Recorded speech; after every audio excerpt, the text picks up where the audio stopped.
All right. Oops, there we go. I would like to call the business meeting of the Portland Board of Public Education to order. It is Tuesday, March 5th, 2024. We are meeting in a hybrid format tonight. We've got some members here in person, and we've got other members joining by Zoom due to travel and illness. So let's go ahead and call the roll. Deputy Superintendent, whenever you're ready. Member Ali. Here. Member Bilyeu. Here. Vice Chair Bondo. Present. Member Bryden. Here. Member Figdor. Here. Member Grant. Here. Member Noor. Here. Member Opperman. Here.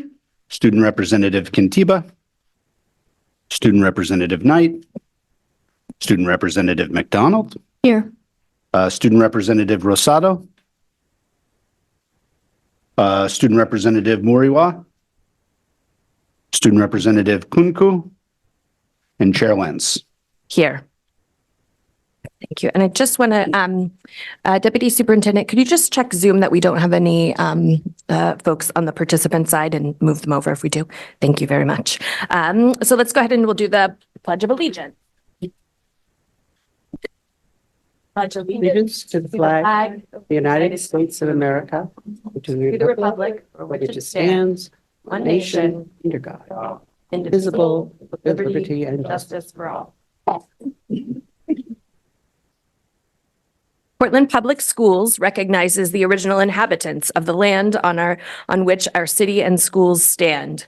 The Wolastoqiyik or Maliseet, Micmac, Penobscot, and Passamaquoddy tribes, known collectively as the Wabanaki Confederacy, or people of the Dawnland.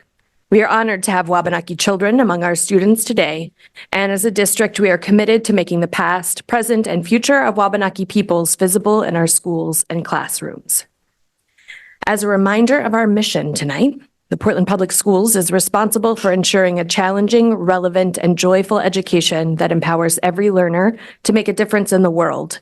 We build relationships among families, educators, and the community to promote the healthy development and academic achievement of every learner. Additionally, as the board decided in a recent retreat, we're going to add the PPS definition of equity to our meetings. Equity is all people being held to high expectations and having access to opportunities that are reflective of their individual needs, identities, and experiences. Equity is achieved in Portland Public Schools when there are no identifiable differences in outcomes and experiences for any population subgroup. I ask that we hold both our mission and our definition of equity in mind as we move through our business tonight. With that, I'm going to turn it over to Student Representative McDonald for an update from Portland High School. Thank you, Chair. So today marks my first report on the school board. So let me quickly introduce myself. My name is Charlotte McDonald, and I'm a junior at Portland High School. I was previously at King Middle School and what is now Rowe Elementary, but was Hall when I attended. Both of my siblings were in Portland Public Schools, and I'm super excited to have this position on the board. So students at Portland are just coming back from February break and getting excited for spring sports starting in late March. Winter sports have just wrapped up after some very exciting and successful seasons. The girls' indoor track team came in third at states, a victorious end to a very triumphant winter for them. Around 10 runners qualified for New England's individually, and the boys' team took home 6th in the 4x8 at New England's, along with Samantha Moore winning 4th in the mile. Everyone's looking forward to outdoor track in the spring. And just this past Saturday, our boys' hockey team had a big win against St. Dominic's, which brings us to the next level in the playoffs. The girls' team made it to playoffs, beating York in the quarterfinals and unfortunately losing to Gorham in semifinals, but finishing third in the South Division overall.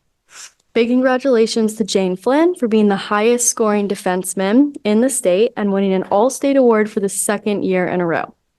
The swimming team also had an incredible season despite not having the best pool situation, with girls taking home first at state championships. Aside from sports, there are many other student-led activities happening at Portland right now. The Student Council March Raffle fundraiser is in full swing with some pretty good prizes, especially a $50 gift card to Holy Donut. So if you haven't bought a raffle ticket, make sure to get in there. The juniors have decided that on a boat that will cruise around Casco Bay is going to be our prom venue, which I think says Portland, Maine more than anything else. And seniors are currently deciding on a graduation song, and sophomores are getting ready for a St. Patrick's Day themed fundraiser. Students are also getting excited about our dodgeball tournament coming up, and I'm excited to see who will be competing. We also have some new posters around the school with various teachers featured on them to inspire good Bulldog activity. My personal favorite is a picture of Miss Braceras, who's a science teacher, with the quote, "Whatever you do, always give 100% unless you're donating blood," which I think great quote to live by. On the topic of Bulldog activity and school culture, I'd like to mention a few things I'm concerned about and will be consistently advocating for while I'm on the board. The biggest concern of many students is the threat of gun violence. It's incredibly depressing that we live in a world where high school students who should be focusing on their classes, sports, and social life are constantly worried about their safety in school. It isn't our job to fix the problem of gun violence, but as a school board, we can do our best to make students feel safe in school and academic settings. I'm looking forward to hearing everyone's ideas on this and brainstorming some effective solutions. I'm also here to advocate for the overall health of our school culture, and it's been struggling for a while, with a big reason being drug abuse. Because of how accessible these things are, a lot of teens nowadays are leaning on drugs as an emotional support. As the school board, I believe we can hugely help this problem by giving students the resources they need so they can turn to us for support instead of a much more dangerous alternative. Especially with the impact of drug use on student engagement and overall morale, I hope this can be a focus of the school board.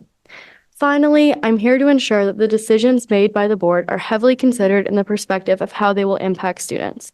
Every student deserves an equal opportunity at a high-quality education and the chance to have extra support in areas where they might need it. I'm very excited to work with all of you for the duration of my term, and this concludes my report. Thank you. Thank you, Student Representative McDonald. And just thank you for having such a great process of talking to so many people in your school and bringing all of that information to us. Does anybody have a question? Yeah, first presentation. Good job. Good job. Anybody have a question for Student Representative McDonald? Okay, let me just double check online. Okay, I don't see that anywhere.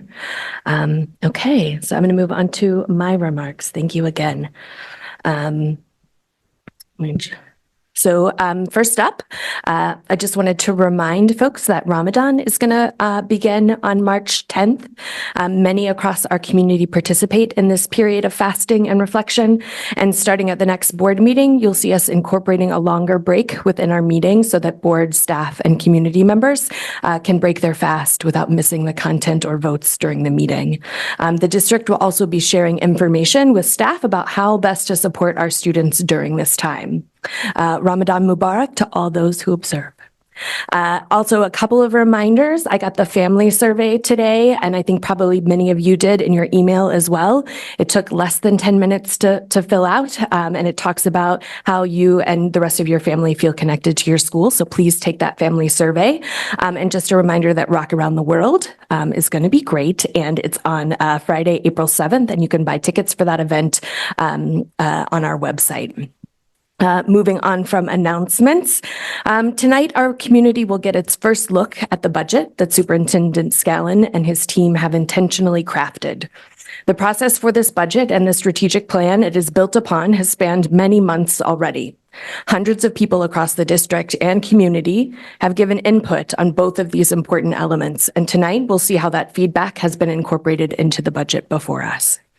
While I am proud of this process and the outcome of this budget, this has happened in a year where we face tremendous challenges.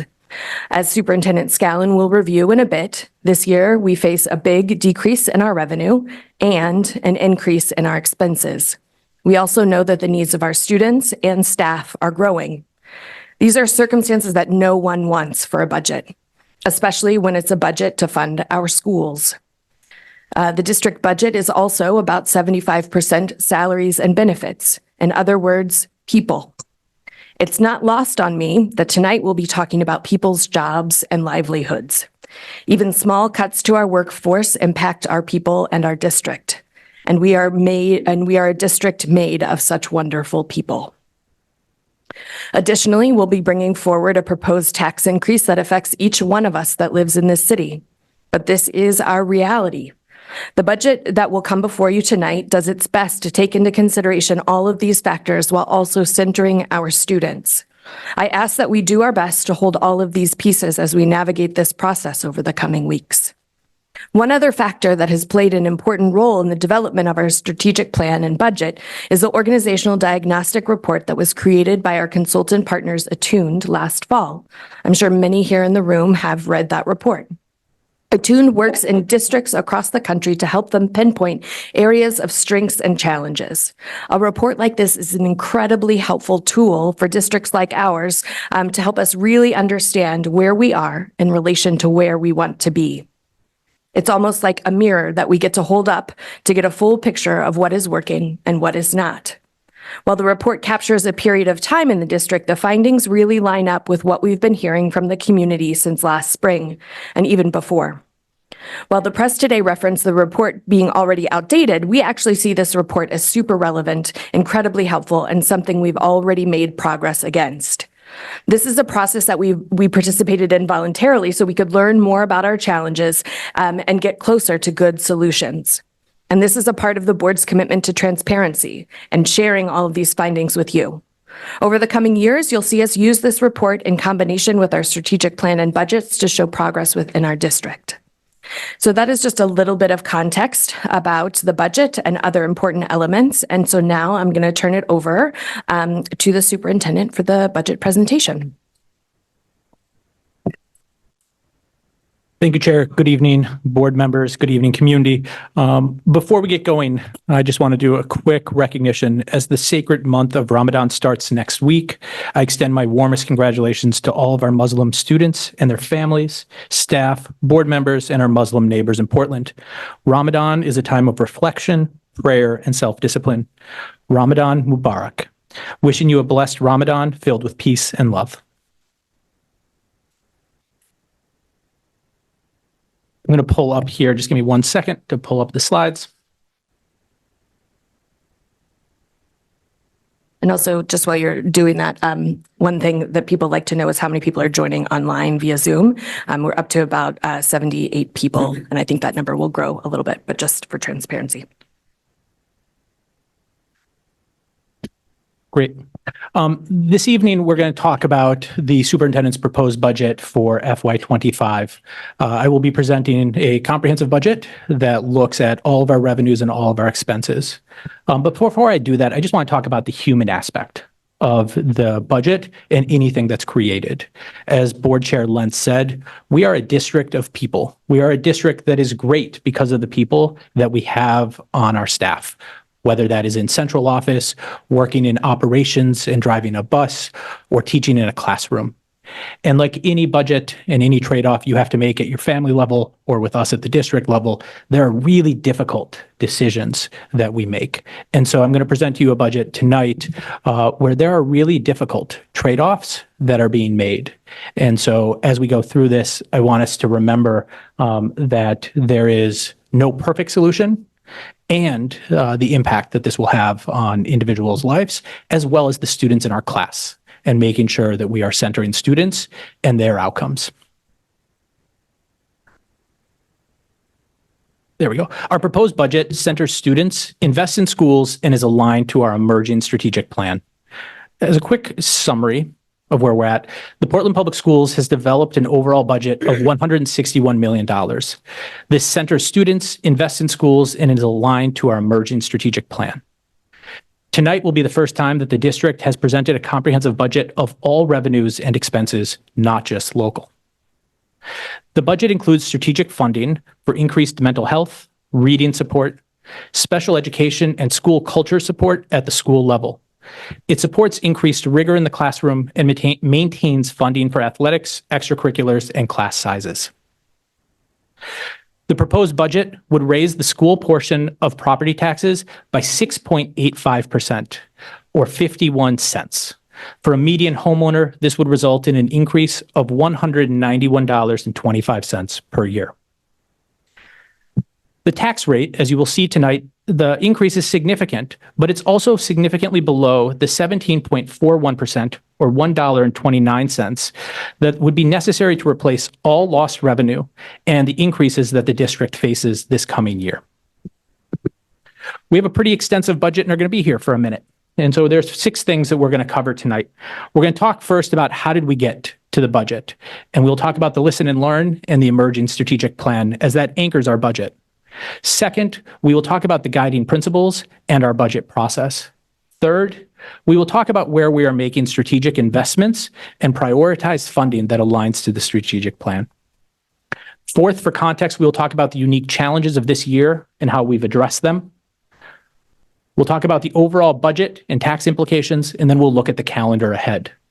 After that, we'll open it up for board questions and comments, and then to public comment. As we start this process, we need to start our budget like we do anything, with thinking about our vision and our mission and why we're here. Our vision is that all learners will be fully prepared to participate and succeed in a diverse and ever-changing world. This has required us to look at both the successes and the challenges that we face as an organization. It also requires that we think about who we serve. Portland serves a diverse population of approximately 6,600 pre-K to 12 students across 18 schools and programs. At this time, 30% of our students identify as multilingual learners, and 15% experiencing housing instability of some nature and qualify for McKinney-Vento services. This year, the district has gone through a deliberate process of reflecting, planning, and budgeting. What you see below are the 3 phases of that process. That process started in July with the listen and learn.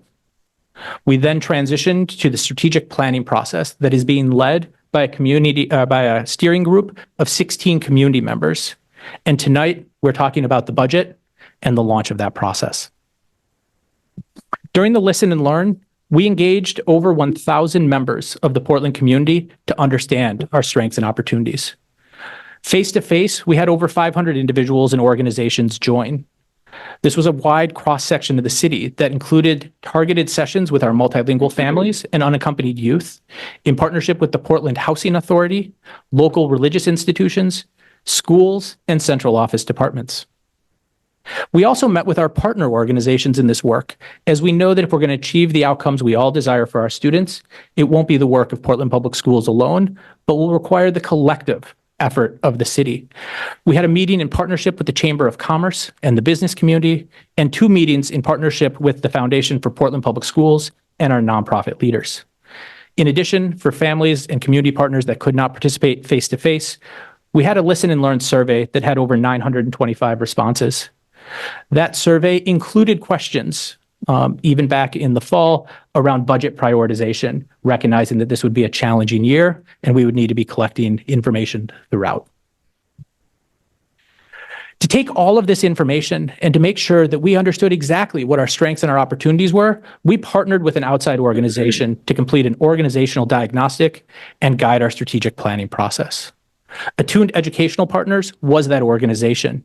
On the right, you can see that this is not the first time that Attuned has done this work. Attuned works with large and small districts, charter organizations, and private schools across the country. They're committed to supporting equity work and making sure that all students achieve at a high level. When they started with us, they created what we called an organizational diagnostic to guide our strategic planning process. They looked at performance data. They looked at instructional quality. And so they visited classrooms early in the year. And they looked at constituent perspectives. And they looked at both the feedback from the listen and learn, as well as all of the other surveys that we have done over the last several years. That resulted in an organizational diagnostic report that looked at the categories that are on the right: student population and outcomes, equity-centered vision, plan and monitoring, student culture and well-being, and on. And so you can see that it was a comprehensive organizational diagnostic to really get under the covers and to say, where are we at and what is working and where do we need to get better? As you would imagine, anytime you do that, the outside organization is able to identify both strengths to build on and opportunities to improve. These key strengths are strengths that I shared with you as a board back in October when we first got the organizational diagnostic. And it talked about the fact that as a district, we are on the journey, and we are on the journey to seeing success for all students, and that we've made progress in our equity work. We've made progress in engaging our families. Like any organizational diagnostic, when you're really trying to understand where you're at, there are also opportunities. And like any other organization, we have opportunities that we need to be honest about where we're at, and to make sure that we're addressing them in our strategic plan and in this process. The first is around inequitable outcomes for students. The second is around continuing our equity journey and to make sure that it gets to the question of execution in the classroom. And then the bottom part talks about some of the operational challenges that we've had that has lowered staff morale and staff engagement, and whether or not staff would recommend PPS to their colleagues. These are areas that at the beginning of this year, we put in place a short strategic plan to start to address these this year, and we've seen progress, and we're still on the journey. One of the things that I really benefited from in the listen and learn phase was the opportunity to sit down with members of our community from across the city and to hear about their experience. Because it's one thing to read it on a sheet of paper. It's another to have folks tell you the story of what they're experiencing.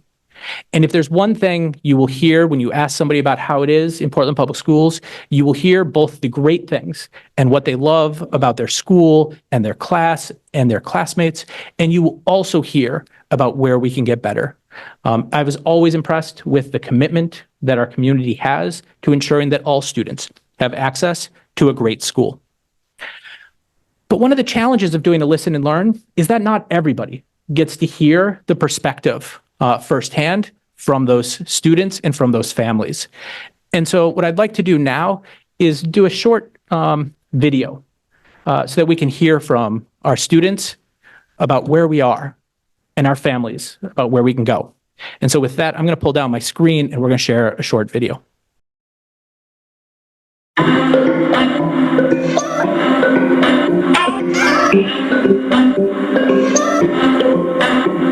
I like lunch, karaoke, and recess. No, actually, specials. I love playing soccer. We do really fun activities. Learn some new things so I can get smart.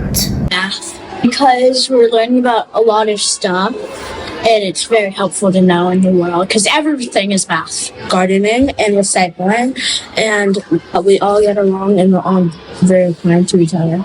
Doing expedition and poetry. Math, phonics, and literacy worked. Football and basketball with my friends. Lunch.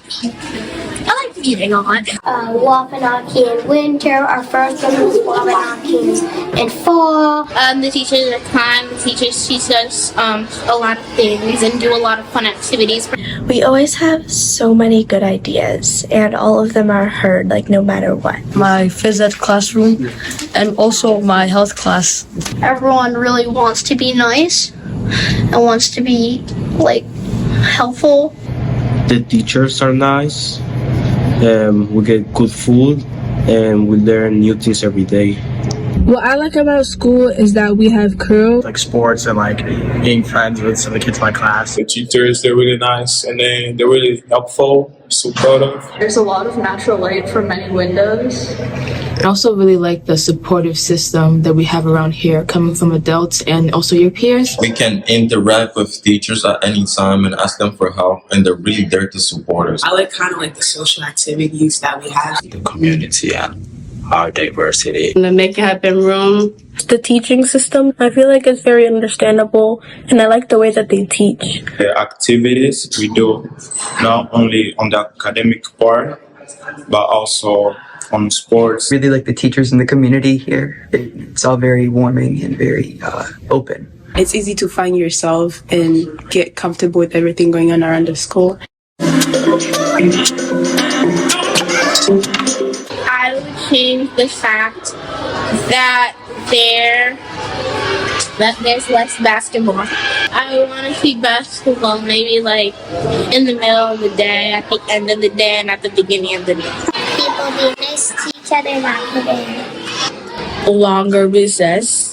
Have a certain rules and have the school a little bit wider because more kids are comfortable and also have stuff for everybody to do. Every time that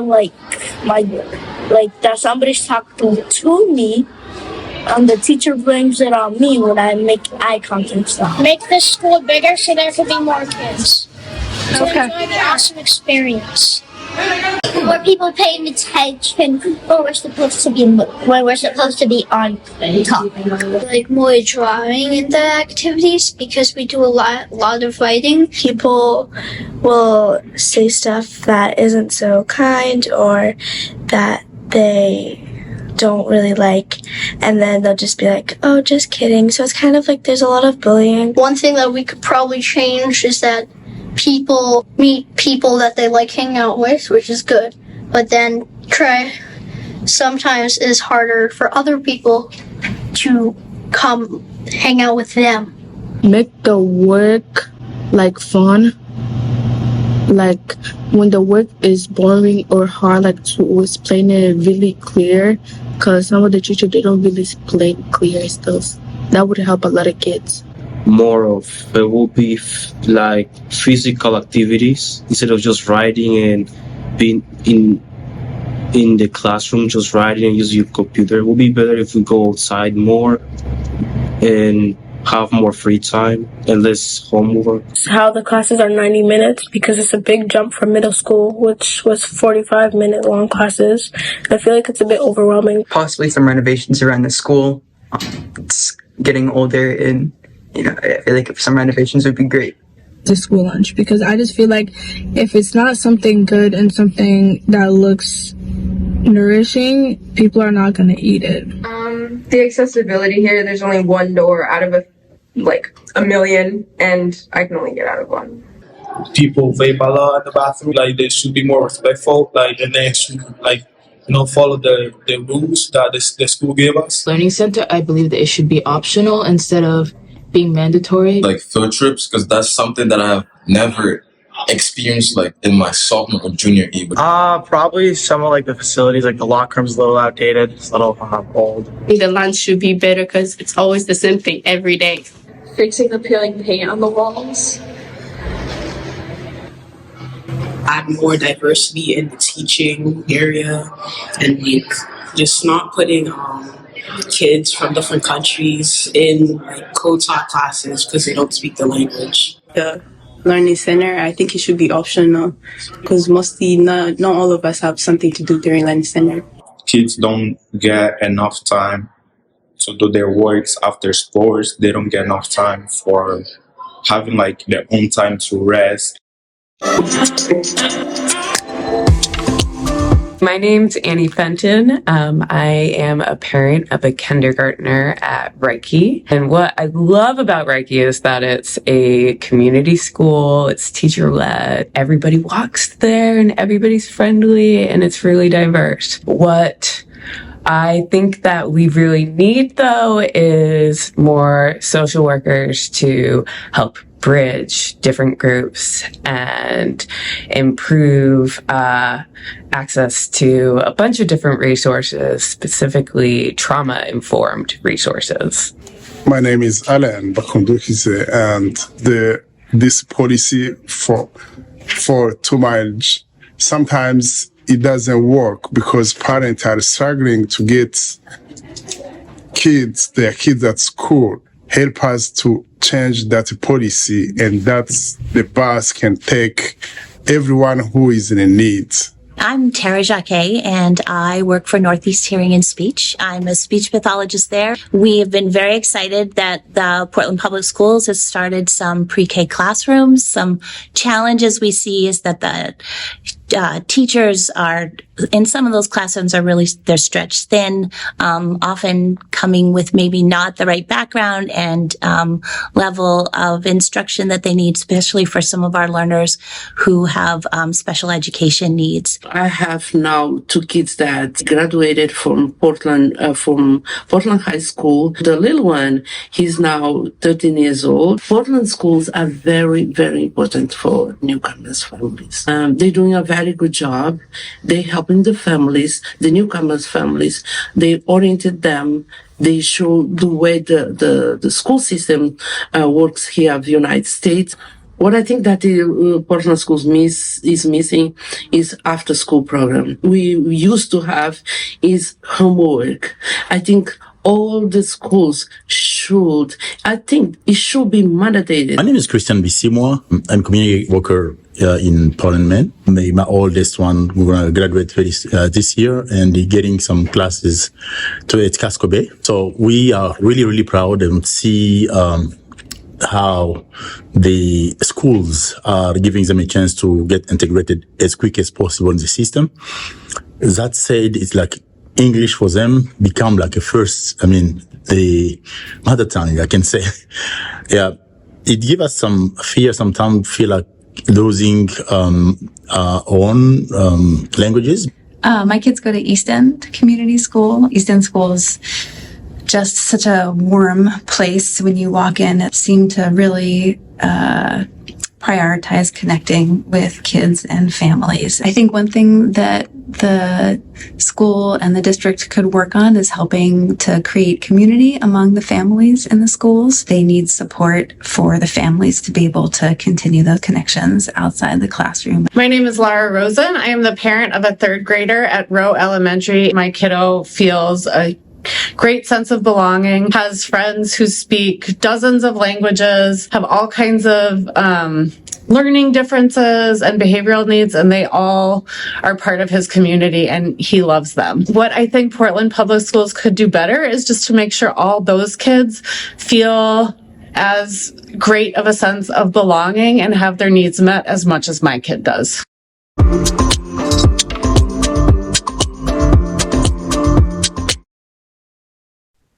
My hope is that as we go through the budget tonight, we keep in mind the perspective of our community, our students, and our parents about both the successes we have as well as where we are and what we need in our schools. And so you will hear us talk about things like school culture and climate. You will hear us talk about mental health and supports for students. You will hear us talk about the supports provided for students with IEPs, as well as other areas. Just to close out this last piece around the strategic plan is a 5-year plan designed to address the organizational diagnostic and where we're at.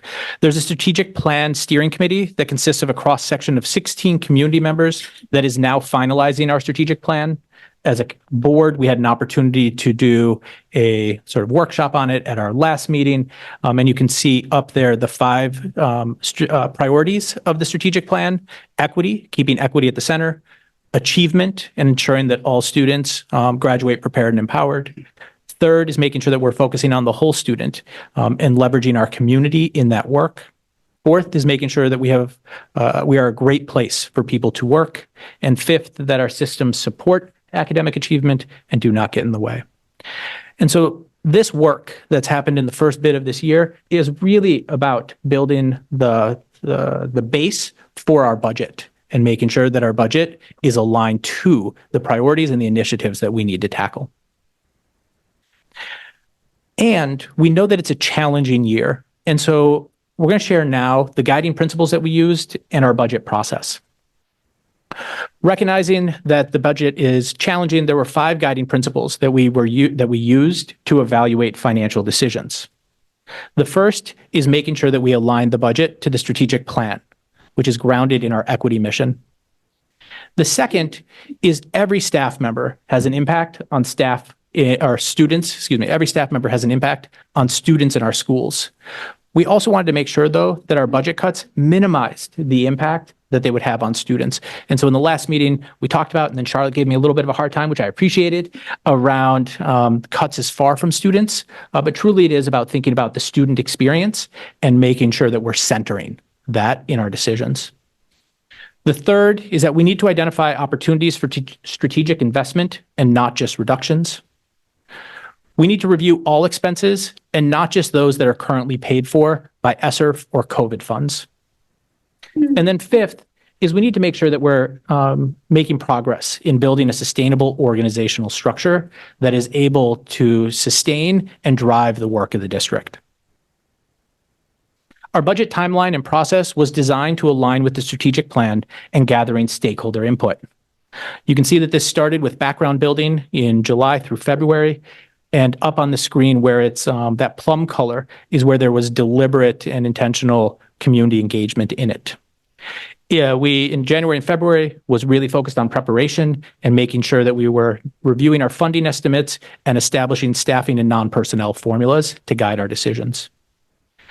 In February and March, we have started now the public process of having the public forum in February, the superintendent budget tonight, and then continuing in finance committee and board meetings to go from the superintendent proposed budget to a final budget that we'll talk about with city council. And that's where you get into production and approval in April and June. A full calendar, if you're interested, is available on both the website as well as in board docs. This year, I want to highlight that we're presenting our budget in a more comprehensive manner. And I want to talk through what are the changes you will see this year that have not been there. The first is we're presenting all revenues and expenses, not just those in the local budget. That means that we're including in our budget tonight title funds, IDEA, and other grants that typically aren't considered on the local side. The second is we're going to provide a high-level 5-year budget for the district and 1-year budgets for the district, departments, and schools. We're going to provide a 5-year and a 1-year budget that shows our fund balance. And for non-personnel budgets across all central office departments, we're going to provide a detailed budget that shows you line by line what the funding is being used for. The reason we're providing not just local funds, but non-local is illustrated on the screen. The left column is FY24. Last year, the board approved a budget that was $143.8 million. You see that in the dark blue. There was an additional $19.2 million that was ESSER funds and titles. And so the total budget was $163 million. This year, we're presenting to you a budget that has a $153.3 million local budget ask. The non-local budget is $7.8 million. This results in an overall budget of $161 million. And while the local portion of the budget increases, the overall budget that we're presenting to you tonight is actually almost exactly a $2 million reduction, representing the financial loss of the ESSER funds in particular. The second piece, just for illustrative purposes, is when I talked about the non-personnel, you'll see this in the budget book. You will see that if you look at a department budget, you will see a line like contracted services, and you'll see that there's $638,000. You can now go to the second page of that department budget, and you will see the non-personnel that shows the breakout of what those costs are going towards. And so if you look on the right, you would see an example of a department budget that shows the $638,000 broken out by item. This is designed to both make sure we're doing a critical eye on what we're spending funds on and to be as transparent as possible about the budget that we present to you tonight. I'm now going to talk to you about that one principle that was talking about not just where there's reductions, but also where we're prioritizing funding. And this is done to align with our strategic plan, to address needs in the organizational diagnostic, and to make sure that we're accelerating student achievement and experiences in the district. On the left, you see those guiding principles. And what I'm going to talk to you about is decisions that were made at the district-wide level, elementary school, middle school, and high schools on where, again, these are those strategic investments. At the district level, we are able across all of our schools to maintain or increase mental health staff. We're able to maintain staffing for multilingual learners. Some of this was previously on grant funding, and we're able to maintain it. We're budgeting for schools to have special education coordinators so that we're able to provide more capacity at the school level to support students with IEPs and to make sure that, as we heard last time we met, around a need to continue to focus on our specialized programs and overall experience, that capacity sits at the school level as well. The fourth is that we're increasing the number of schools that have proactive school climate staff. And we're able to maintain previous investments at the middle and high school level for restorative justice and school climate staff. We're maintaining class size guidance. So despite the budget challenge we're facing, we did not need to look at increasing classes. And sixth, recognizing that we need to think about our central office structure and how we're driving changes and outcomes at the school level, we're going to establish network support teams. These are small teams that will be partnering with school leaders and school staff to drive outcomes at either the elementary school or the middle and high school level. At the elementary level, I'm happy to say that we are able to staff all schools to have 5 specials. This is an increase relative to some of our elementary schools where students may only have specials 3 or 4 times a week. As somebody who had the opportunity to see an amazing jazz band from one of our high schools at our first Friday this past week, and to see the artwork that is now around central office, I know both the skill of our students in terms of their talent with art and music, and thank you, Dr. Opperman, for being there and dancing along with the jazz band.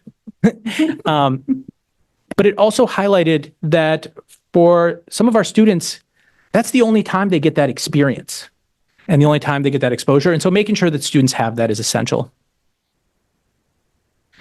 That also means that we're able to provide and ensure that all of our elementary school teachers have 5 preparation periods a week. We're asking our elementary school teachers to do a lot and to plan a lot and to be prepared to teach across all subjects. And so the addition of specialist teachers allows for all elementary school teachers to get 5 preparation periods in a week. We're also providing targeted reading intervention staff. So at the elementary level, there'll be 1 or 2 reading intervention staff. These are teachers that will receive training and materials to provide struggling readers with research-based interventions and supports.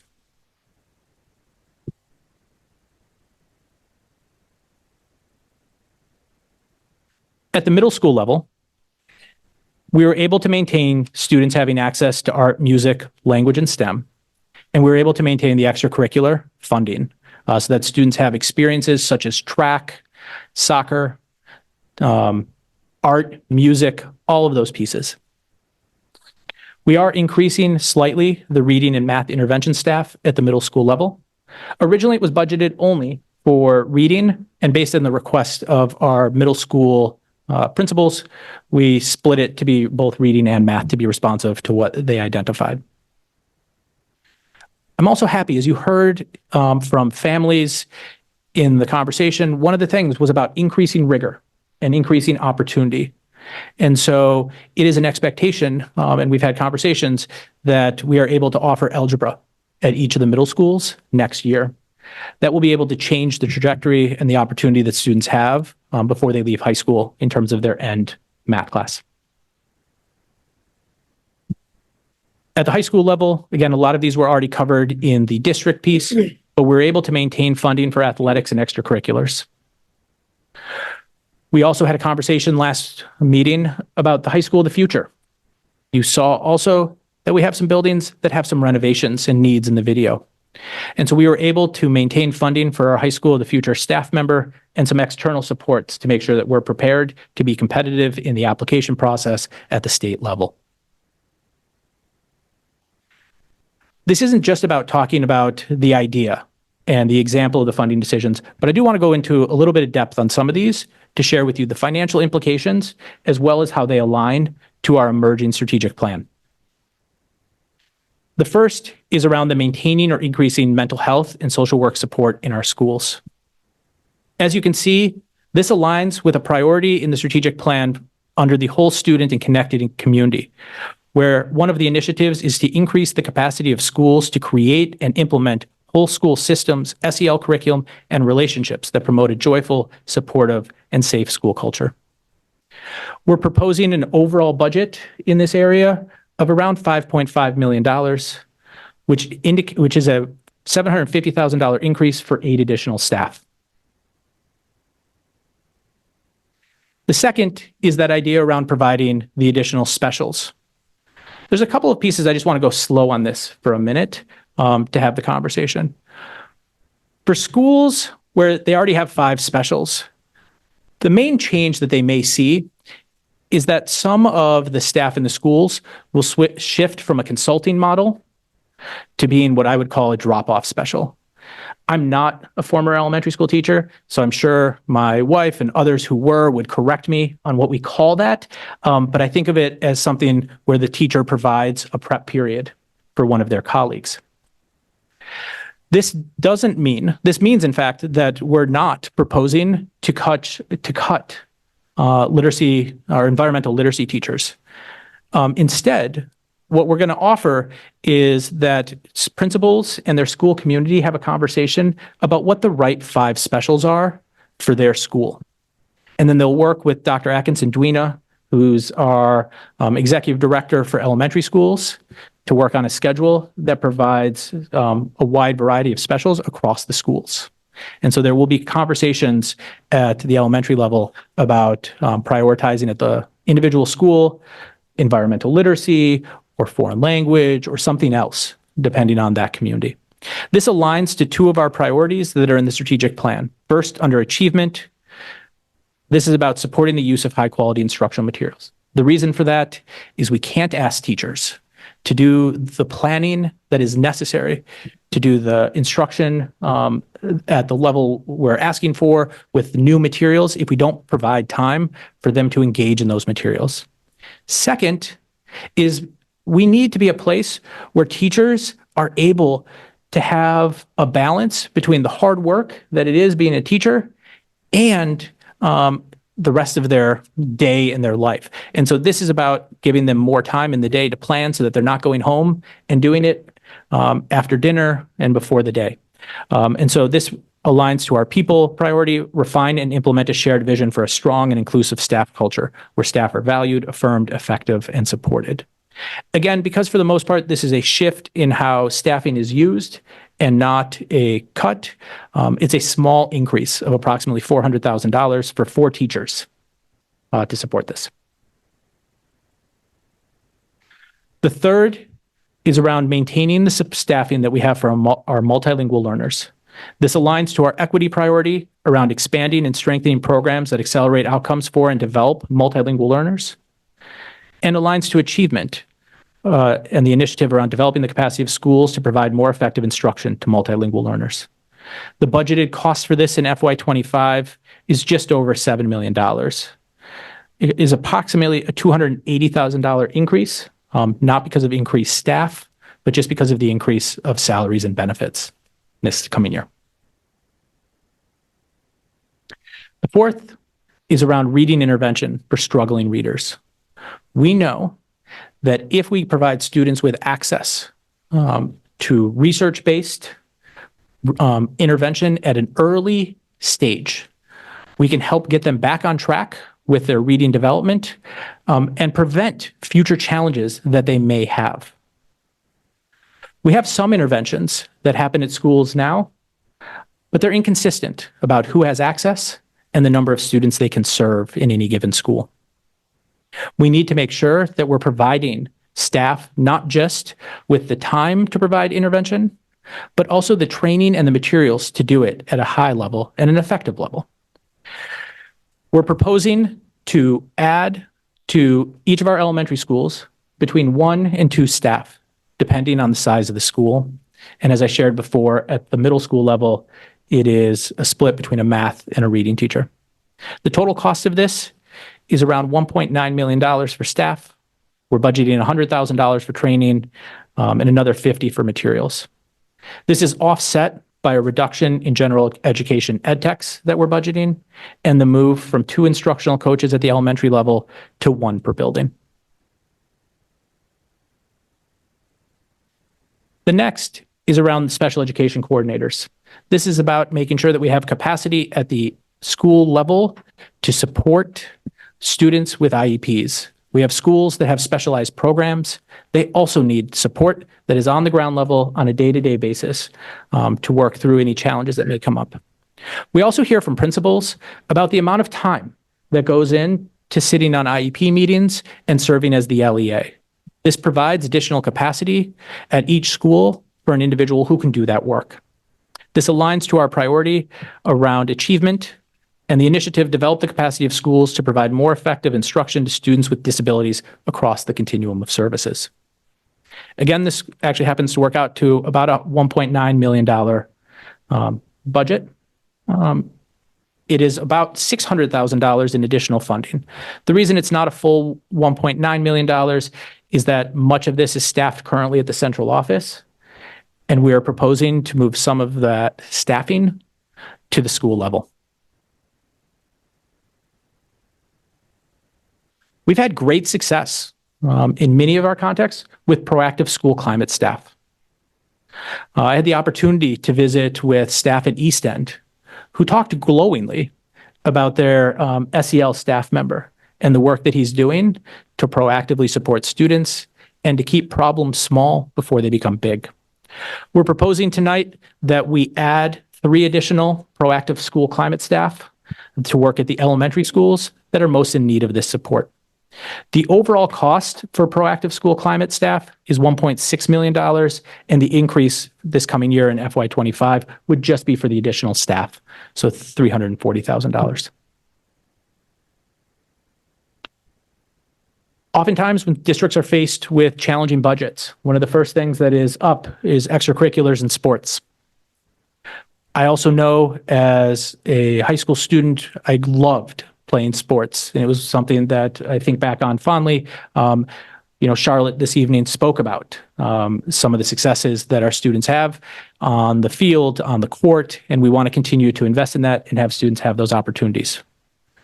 This aligns with our priority whole student, expand access to out-of-school time activities, and school-wide events across the district so that students' feelings of motivation and inclusion increase. The total budget for extracurriculars and supports this coming year is $1.4 million. It's a small increase. Funding was relatively held flat, but our differentials for coaches went up by 1.5%. If we're going to be competitive on the field, we got to pay those coaches. So those are the pieces that I wanted to highlight in terms of if you look at the budget where you are going to see strategic investments and strategic use of funding. We're doing this within a very challenging budget context. And so I want to share both the challenges as well as where we are finding savings.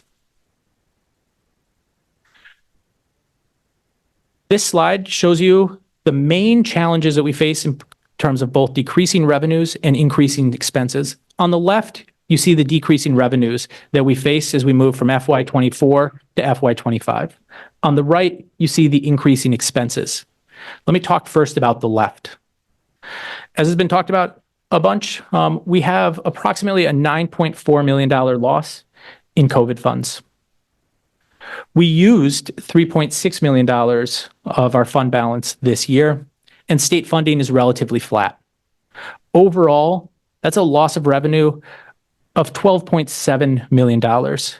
Just to make up that lost revenue would require a tax increase of 11.44%, or 85 cents on the mill rate. On the right, you see increasing expenses. The first 3, to keep it consistent, are relative to FY24. We estimate that salaries increase based on our contracts this coming year 3%. And so if we had kept the staff that we have in FY24 and simply moved it to FY25, that would be a $2.4 million cost. We've currently budgeted for our benefits to increase 10%. That is a $1.8 million increase over FY24. And the district is not immune from inflation. Inflation in this part of the country over the last year was 2.6%. That would result in non-personnel costs going up $625,000. The next three costs you see are either increasing costs or new costs in fiscal year 25. Our debt service increases after you subtract out the state part that they reimburse us for. It increases by $560,000. Our SPED costs for contracted services, that's when we go out and contract for additional psychology support, speech, OT, PT. Much of that we staff, but we actually can't staff enough. We anticipate increased SPED costs and also for contracted services, as well as for out-of-district placements. That is for students whose needs may be more than we can provide within our own school or our own classrooms, and so they may go to a private school or another school outside the district. Overall, we're budgeting that our SPED costs increase by $812,000. There's also a new program at the state level that provides FMLA. The program doesn't start until January of 2026. But as a district, we need to start contributing in January of 2025. The law requires us to negotiate with our union partners about what percent of that cost we will carry and what percent will go back to the employee. The max is 1%. What you see here is us budgeting for 0.5% the second half of the year, which is the only part that is in this fiscal year, those increased FMLA costs. And so that represents 0.5% of our overall salaries, or $470,000. These increasing expenses add up to a little bit of an ominous $6.66 million, which would be a tax increase of 5.97%, or 44 cents on the mill rate. If you put these together, the combined challenge that we face on a financial end is $19.4 million, 17.4%, or $1.29 on the mill rate. We're not here tonight to propose to you that increase. Let's talk about where we have found some savings and reduction in expenses. The first is that we broadly approach the FY25 budget through a zero-based budget process. As it says here, a zero-based budget is where you do not roll forward costs from year to year. Instead, you start at zero, and then you have a building of a budget based on requests and investments. And so we have done that with each of our departments and with schools, and we've looked at both staff and non-personnel to ensure that they're aligned with the strategic plan. Just doing a zero-based budget, by its very nature, results in some savings. We've also had some pretty significant action around our central office structure, our special education, as we talked about actually previously, transportation, facilities, our school-based staff, stipends and differentials, and how we're going to plan to use fund balance in FY25. I'm going to briefly go through each of those areas. We've begun to make changes at the central office to improve our collective efficacy and efficiency. This organizational chart that I put in front of you is not without difficult trade-offs and is not without pain. It was done through trying to find the best possible structure, recognizing our current challenges. It results, as you can see, in an overall central office structure where if we went through each of these departments, right, so who reports to the superintendent, and then the strategy office and the operations office, what that looks like. And so we're proposing a very lean central office structure that will allow us to continue to prioritize funding and staffing at the school level. And so you can see here, total is, I didn't even add it up, but the overall savings are more than $2.6 million. And so there's significant savings in here that are needed as we think about these investments at the school level. Overall, you can see that the elementary team that we're proposing to support our elementary schools has 6 staff led by an assistant superintendent. The secondary team, the same thing. And then our data and assessment team would grow by 1 to continue to make sure that we're making progress on our use of data as a district. The strategy department would be led by our Sarah Warren, our executive director of strategy. Our equity and belonging office would have 4.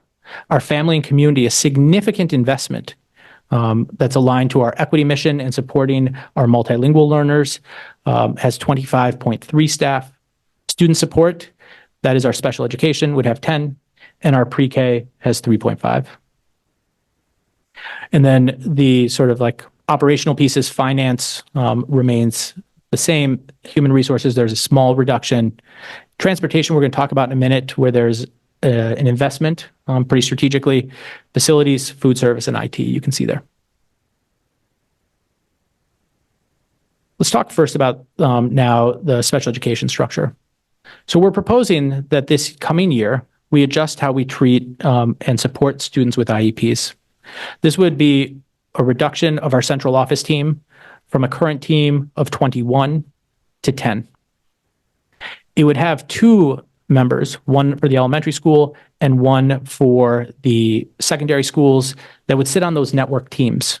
They would be responsible for supporting schools, overall school compliance and achievement, and professional development. And then the majority of the staff then sits at the school level. They'd be the point people for IEP meetings, building and maintaining family relationships, focusing on individual student achievement, and making sure that we're also in compliance. We are increasing staffing in the proposed budget in transportation to achieve savings in contracted busing and not purchasing any new buses this year. And so you can see that our salary and benefits increase in the proposed budget by $400,000. Our contracted is conservatively going down $200,000. We're hoping to see more than that, but we also want to set up a budget that is able to be achieved. We have significant costs that are typically used for contracted field trips that we are going to be able to service centrally. And then as you see, this year we budgeted for $759,000 in 6 new buses. And this coming year, we will not be purchasing new buses. The overall savings proposed and budgeted is $919,000. Facilities has also done a thorough review and has savings in non-personnel and personnel. And so the overall savings that you see here is $1.5 million. We don't actually anticipate that it will be a total of $1.5 million, but we want to show you where the savings are because there's also increased costs in areas such as HVAC. And so you will see that, but this is where you'll have savings. Part of those savings is a reduction in the overall number of custodians that we have. If you go back to when we were first returning from COVID, and then with ESSER funds, there was a significant increase in the number of custodians. We've looked at the number of staff that we have in each building, the square footage, and the cleaning requirements. And the proposal that facilities has developed would reduce the overall custodian count by 9. It would also have 4 custodians that float between buildings to be able to provide support when somebody's out. And so instead of a school just being short, they have capacity to float between buildings. The overall staff budget does not significantly reduce overall staff at the school level. And so you can see here by bargaining unit what the count is in the proposed. Just a couple of notes here as we look at this. This is the proposed at this moment in time. It will adjust slightly as we continue to work with school principals around staffing and scheduling. And the numbers may vary as we move from average salaries in our budget to actual salaries. That's a typical piece that you would see in any type of budget process, where here's the estimate and there may be slight adjustments.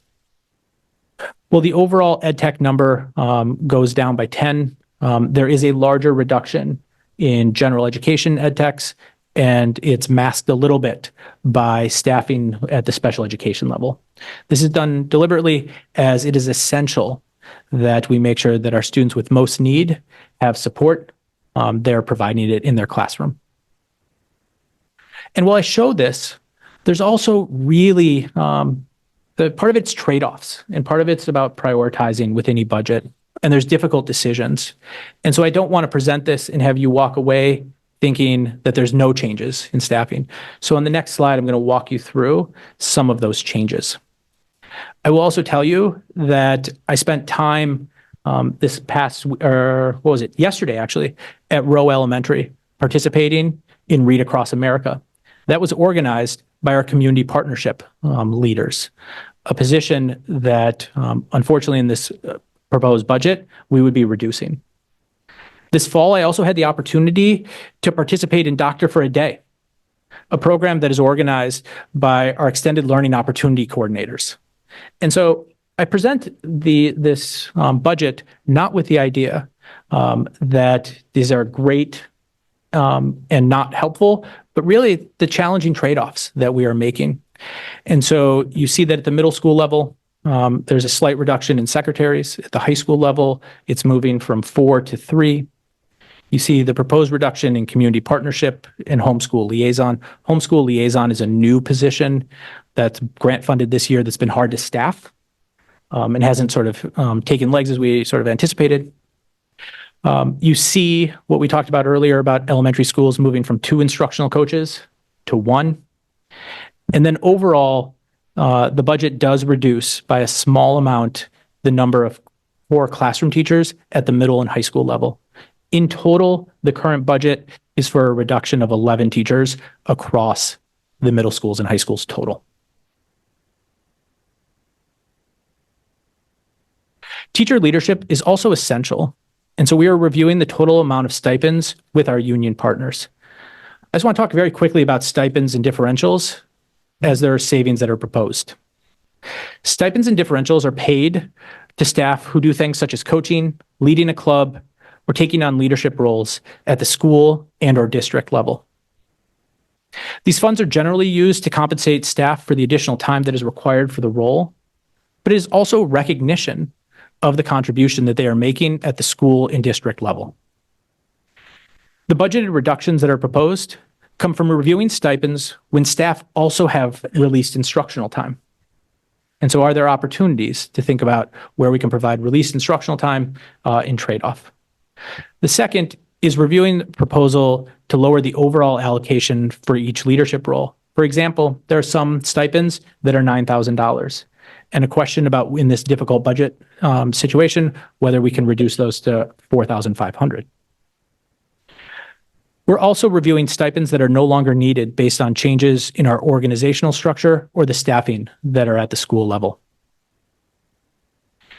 In FY24, we had over $2.1 million budgeted in stipends and differentials. The budget tonight proposes 1.6. Again, I will emphasize that this is a budget and a proposal, and that we continue to engage with our union partners around these conversations. Almost done with this section, I promise. In FY24, we budgeted $3.6 million in fund balance. In FY25, we are proposing to reduce our use of fund balance to $3.5 million. This is intentional, as we need to make sure that we're using fund balance to align with our strategic plan and in one-time costs, and to make sure that we're not using it to fund our overall operations. And so you see here, and you will see in the budget book, a detailed proposal of both the funding for this year as well as over the next 5 years. And you will see it aligned to the strategic plan and one-time purchases. And so this coming year, the total pension obligation that we face is $2.5 million. And so we're using the fund balance to pay for that. Our Equity and Belonging has proposed a $10,000 contract. It may go up as we talk about exactly what that is, but that is in this as a one-time cost. There's $147,000 aligned to our achievement, $36,000 aligned to whole student, $100,000 aligned to people, and $80,000 aligned to systems. There's also other one-time purchases. These are one-time purchases such as the purchase of new snowblowers, or we anticipate costs increasing on our legal side as we prepare for union negotiations with our PEA partners. Those are one-time costs that we don't need to budget for every year, and so those are in that line. And then there are still some operational costs that we are covering with fund balance this coming year. But as you look in the budget and you look over the next 5 years, this is the 1 year that we're proposing to use some operational expenses. The overall fund balance would go from 10.9 to $7.4 million. If you think back to what we presented on last time, there was actually $11.9 million in the fund balance. But we're taking $1 million out of it because that is actually a fund balance reserve that is going towards capital pieces with the city. And so it's not actually money that we have the flexibility. And so just in terms of the spirit of transparency and overall, we took it out of showing it here. So again, in this challenging year, we've broadly approached the budget through a zero-based budget process and looked at significant funding reductions across the areas that are listed below. So now let's talk about the overall budget and the tax implications. There are underlying assumptions that sit in any budget. And so I'm going to share those so that you have them as you go forward in making your decisions. First, for salaries, we used the average salary per position. We looked at what we currently pay this year.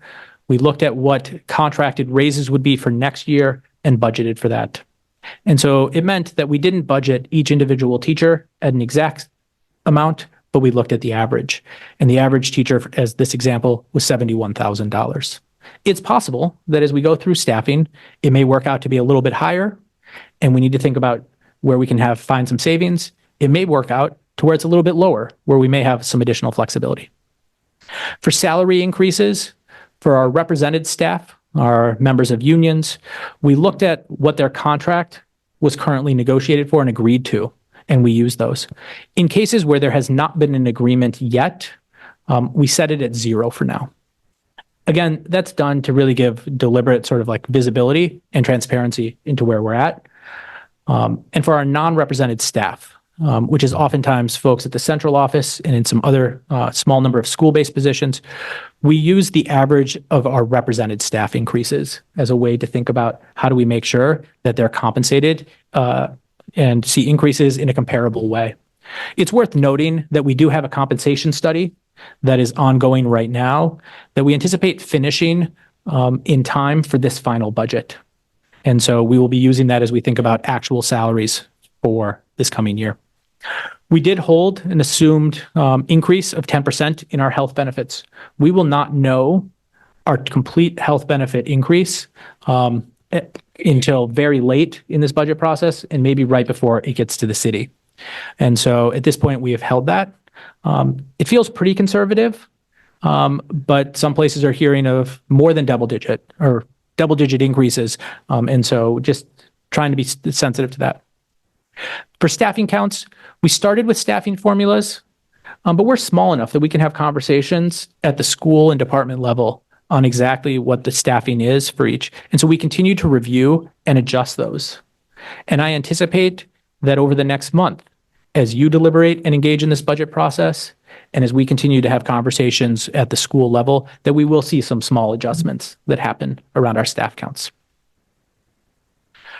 For non-personnel, as I shared before, we started with a zero-based budget, and we received and reviewed budgeted amounts from our department leads. Where an estimate was not available, we sort of used two markers. Where it was a non-discretionary increase, for example, the cost of gasoline. We actually budgeted for that. We had a good idea of what it was. But if that's an example where we couldn't do it, we would have used a 2.6% increase as a starting spot. And where it was discretionary, where we had choice, we used an 8% reduction because those are pieces where we were going to have to find savings. The revenues that you see tonight, for some of those, we know them, right? We're putting forward to you what our ask is around the tax increase. In others, we don't yet know them. And so we're using budgeted estimated revenues for items like titles, IDEA, and some other grants. When the grant was either not assured or seemed unlikely, we took a more conservative approach and did not budget. And so when that happens, and if we do then receive those grants, we would come back to you and share the grant that we received as well as the budget that's aligned to it. The expenses provided tonight are inclusive of all costs, as I shared, not just local. This is done to provide a more comprehensive view of our budget. And so you can see here on the screen and in more detail in the budget book that our total salaries and benefits for budgeted for FY25 is $125 million. And our total expenditures is $161 million. This compares to 116 in FY24. Just to note that that doesn't include all grants and titles. Sorry, there was a little asterisk there, but I lost it here. And the overall expenditures was $163 million. If we break that down further, you can start to see how it looks across each. And so you can see here a breakdown of regular salaries, temporary salaries for things like substitutes, stipends, a temporary fill position, as well as benefits. You can see the overall contracted services that we use and where we anticipate both increases as well as potential savings. And you see here that we are budgeting for a overall savings in contracted services.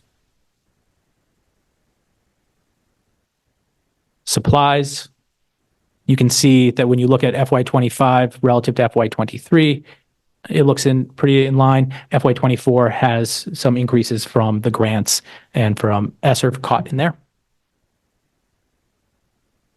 And then you see a small amount of miscellaneous expenses. You see some capital equipment.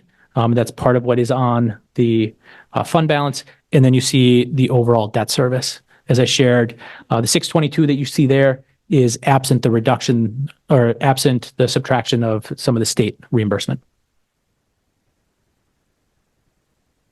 So I'm going to go through this quickly. Again, it shows you that our overall salary and benefits go up 8.9%, and our non-personnel goes down about 24% relative.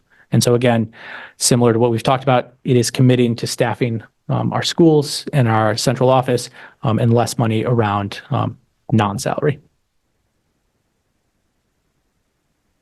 Here you see the overall breakdown, and you can see in the budget book the breakdown of not just local funds there at the top, but also all of the titles that exist. And you can see the overall, again, of 161. One thing just to note here, and so it shows a 1.9%. We did not budget in FY24 for reimbursements from CDS for services we provide in early childhood, but we are budgeting for that because we do anticipate receiving that revenue in FY25. And so you actually see an increase in that second line of $882,000. If you think about pre-K-12 projected revenue, all streams, this is where, again, you see that reduction in our overall budget. And you see the overall from FY24 of $153.6 million to $152.4 million. And then just so you had the apples to apples comparison, it's a little bit small. It's bigger in your budget book, but this shows you the local budget if we had just presented to you the local budget as has historically been done. And if you look at that bottom line, you will see that in FY24, the approved budget was $143.8 million. And the budget we bring to you tonight is for $153.2 million at the local level.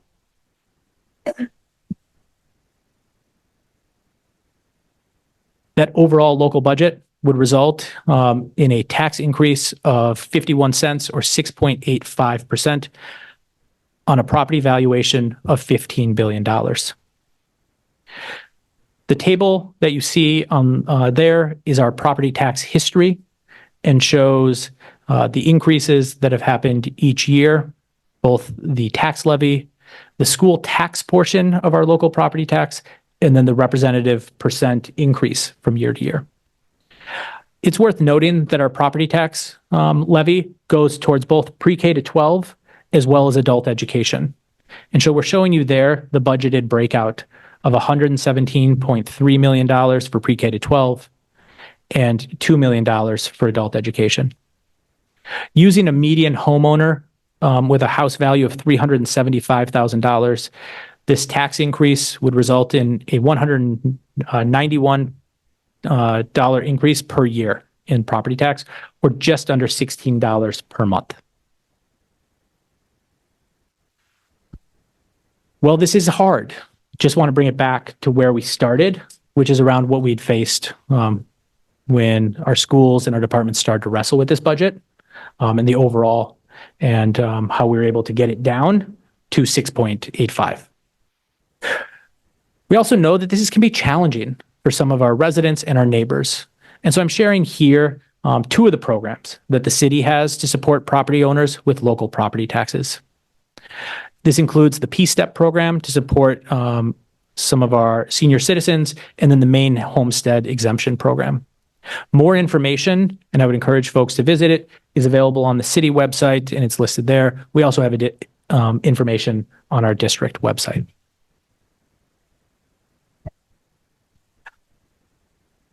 So we're almost done with the overall proposal. I want to share where we go from here.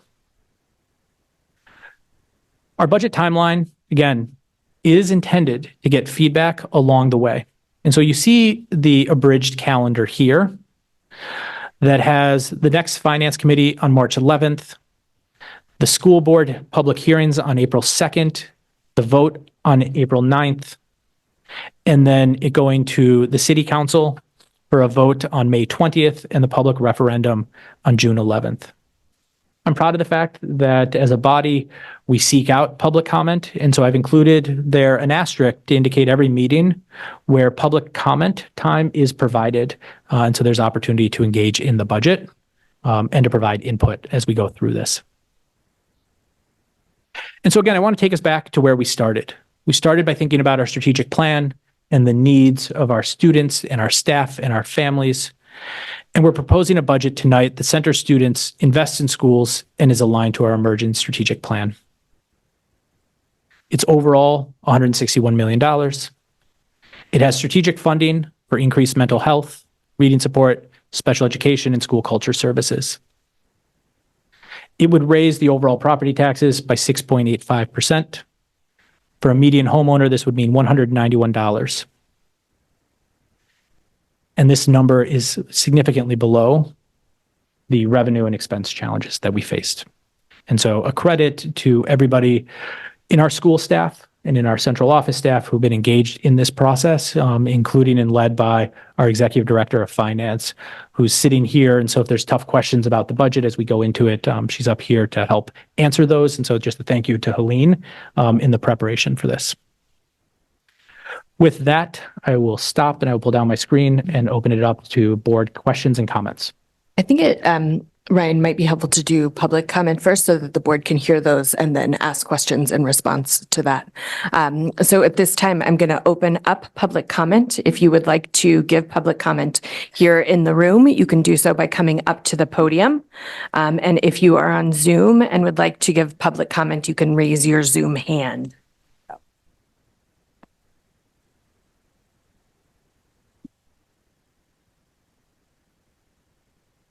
All right, I'm seeing a couple of Zoom hands, so I'm going to go ahead and go over the reminders about public comment. So members of the public may speak on any subject directly related to operations of schools, except for personnel matters or complaints concerning specific employees or students, which shall be addressed through established policies and procedures. If an item is on the agenda, please use the public comment time associated with that agenda item. So the public comment that we're going to do right now is for budget related things. If there's other things that people want to speak to that are not on the agenda, those will be second. Comments are limited to a maximum of 3 minutes or 6 minutes for individuals using an interpreter to make their comment. Individuals may not relinquish a portion of their allotted time to another speaker. The board may not respond to comments, and please refrain from responding in the audience. Speakers must refrain from engaging in disruptive conduct, including but not limited to using vulgar and obscene language and/or obscene language, threatening others using words or by other actions, using pejorative or discriminatory language with reference to a person or a group on the basis of their religion, ethnicity, nationality, race, color, descent, gender, or other identity factor, making defamatory comments exceeding the allotted time limits, talking over or interrupting others, offering repetitive comments, and offering comment on matters unrelated to the school district's programs, policies, or operations. I will stop any public comment that is contrary to these guidelines. And I will keep the time and raise a yellow folder indicating that you have 30 seconds remaining. I'll raise a red folder signifying the end of your time. If you're on Zoom, I'll give you a verbal reminder. And if you get to the end of your time and would like to request more time, you may do so. So given those guidelines, I'm going to go to Calvin Sewell.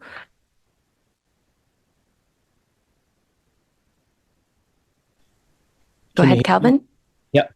Good evening, all. My name is Calvin Soul, and I'm a teacher at King Middle School and a Portland resident.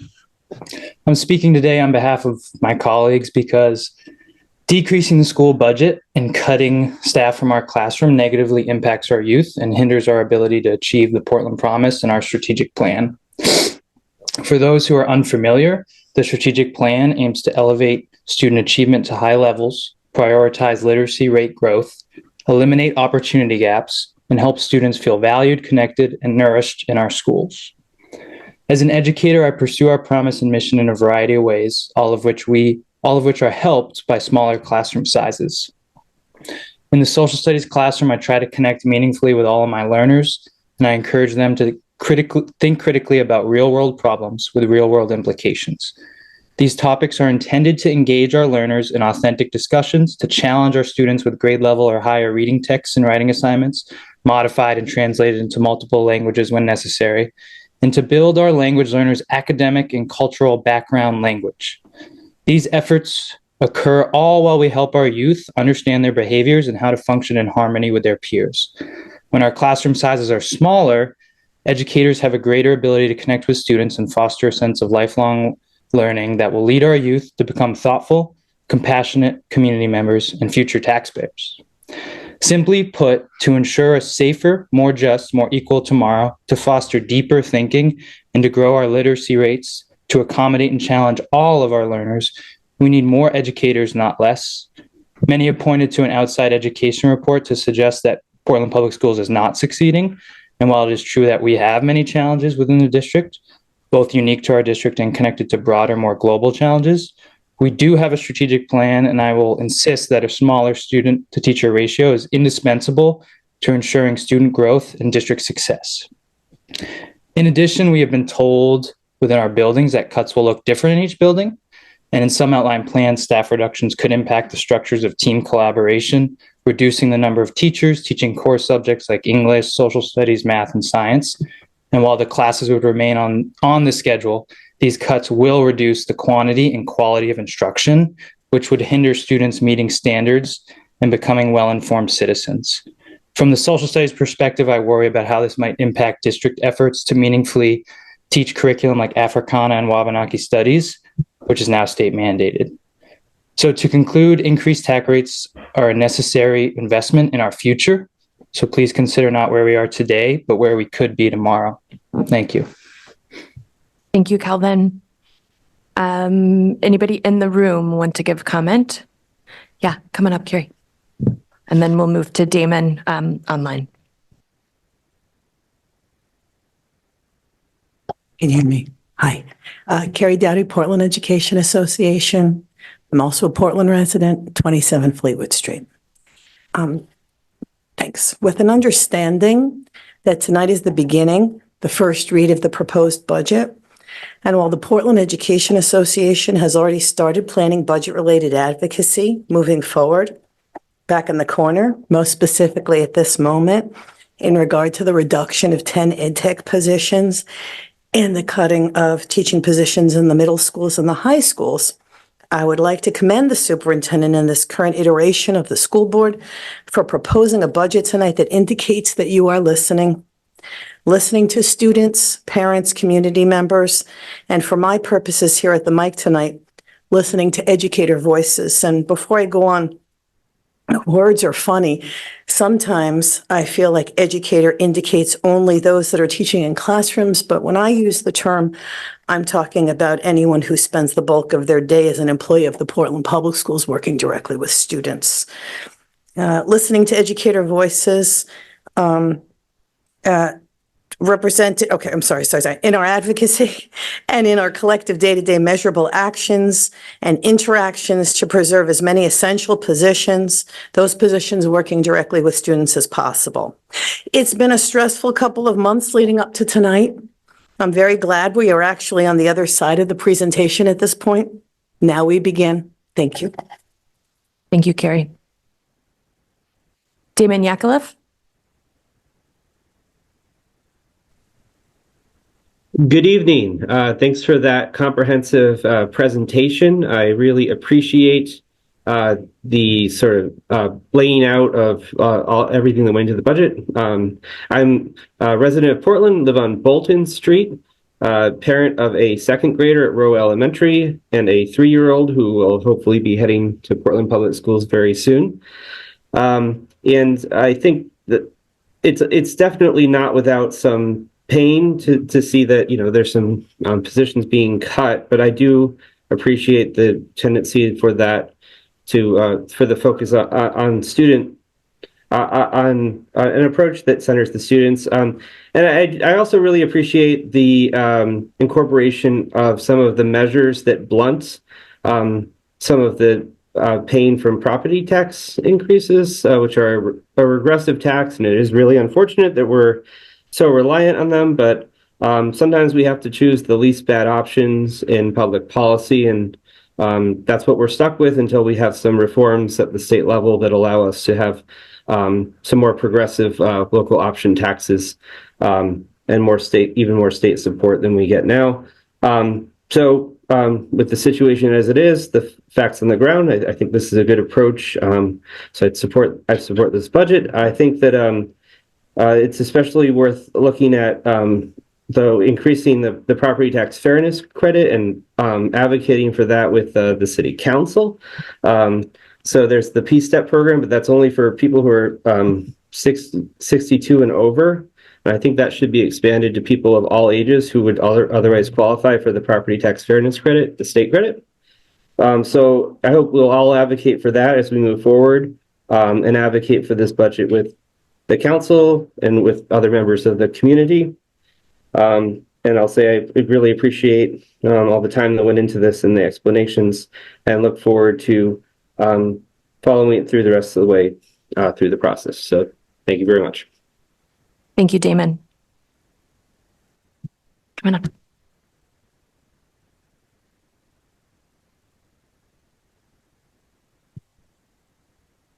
Hi, I'm Jane Sawtell. I live at 339 Ludlow Street here in Portland, and am for the next few months a teacher at Portland High School.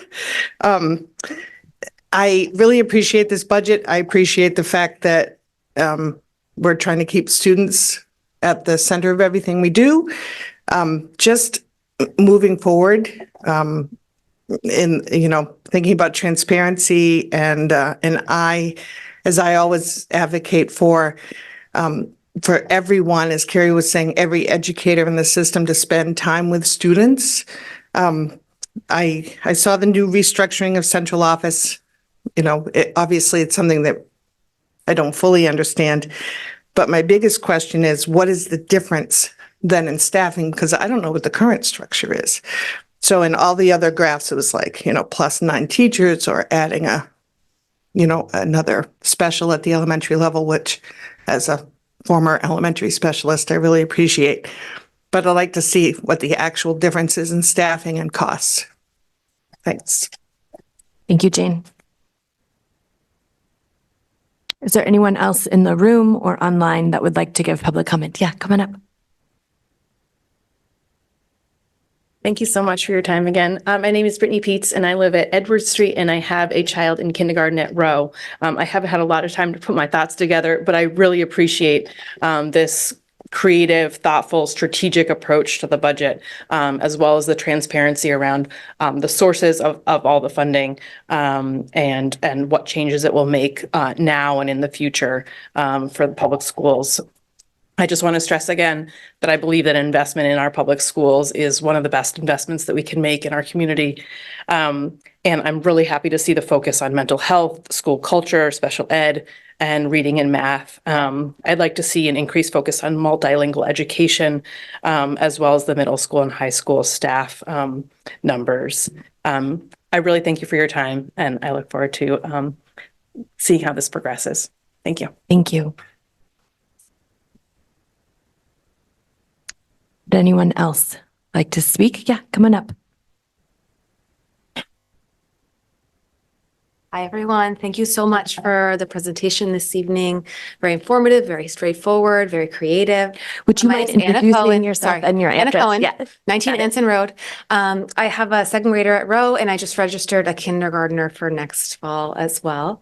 I'm a teacher myself, although not in Portland, and I wanted to just take a moment to speak up on behalf of all Portland's educators.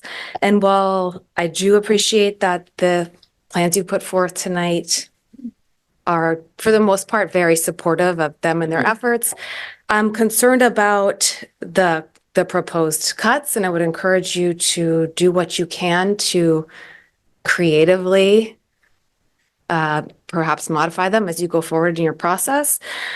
Specifically, cuts to ed tech staff. When we think about what makes a teacher want to stay in a district and their happiness, things like their time to plan, yes, but to return a phone call to the doctor or eat lunch, right? A lot of that is supported by ed techs in buildings. And so I would hope that you're being considerate and careful about that. When you think about what makes teachers stay in a district, they need manageable class sizes, and cutting, as a teacher from Portland just mentioned, cutting staff could impact that. They also need adequate support in their classroom, and not just like lip service, but time for special is great in elementary school. I see that getting planned in. But you need people. You need people in the building, you need people available. I'm also concerned for our, I think, 10 middle school and high school staff members who might now, over the next couple of months, be wondering if they have a job next fall, and what that will do to the climate, because happy teachers and happy colleagues mean teachers who will stay. And that's what I think it's important to prioritize. Anyway, thank you so much. Thank you, Anna. Laura, if you want to come up. And if there is anyone online that would like to speak, you can put up your Zoom hand and I will integrate you into the line. Thank you all so much. My name is Lara Rosen. I live at 59 Edward Street, and I am the proud parent of a Rowe third grader. I really appreciate the budget that you've put forth and the focus on centering our kids. I support pretty much everything everybody has said up to this point. And the only thing I want to add is that while this is the fiscal year 25 budget, this is something that happens every year. And there are ways that we can advocate for more revenue from the state that may not happen for this budget cycle, but that we can advocate for in the future, such as the local option tax. And then also, I understand that there is, for example, Medicaid funding that we may be able to be eligible for that we're not currently submitting claims for. I'm not sure the process of it, but that there are avenues beyond just the education formula that we can advocate for at the state level. So hopefully we can create sustainable sources of funding moving forward and be able to maintain and improve upon the strategic priorities of the district. Thank you. Thank you, Laura. Yeah, coming up. Hi, my name is Maya Lena. I live on Essex Street in Portland. I'm also a substitute teacher at Rowe and the parent of a second grader at Rowe and a rising kindergartner. I wanted to thank you for presenting the budget and for listening to the comments from parents and staff at the last meeting. I'm very excited to see the addition of a special education director at at all of the schools. I think that's going to be incredible for the support of the students as well as the administration at the schools. I'm also excited about the proactive school climate staff members that will be added to the schools as well. That will also be incredibly supportive. And the addition of the special staff. Rowe has lost a few specials teachers over the years, and it's definitely impacted the staff and their planning time as well as the overall student experience. So I think these are all great additions, and I'm very supportive of the proposed budget. Thank you. Thank you. I'm going to go to Jen online. Jen, go ahead. Hi, my name is Jen Carter. I teach 8th grade science at Lincoln Middle School. And I just wanted to echo what other speakers have said regarding the need for people in our schools. I feel like ed techs and teachers are our most important resource for students. And right now we, at Lincoln at least, don't have enough ed techs. To the point where some of our special education students aren't receiving all of the services that their IEPs dictate because we don't have enough ed techs to serve them. We also have many students at Lincoln who don't have IEPs, but who do need extra support in the classroom, whether that be for academic needs, behavior needs. We have 2 general ed techs at Lincoln, both of whom probably run as much of our school operations as our administrators do. Frankie and Mark, I can't imagine Lincoln without them. They run our in-school suspension. They're constantly checking in with kids. They have deep social emotional relationships with students. And so this year is my 2nd year teaching in Portland, and I just constantly am feeling like we need more adult support in the school to meet the needs of the students, both academically and social emotionally. So I'm hoping that that will be a priority in the budget this year. Thanks so much. Thank you, Jen. Anybody else in the room? Yeah, come on up, Kate.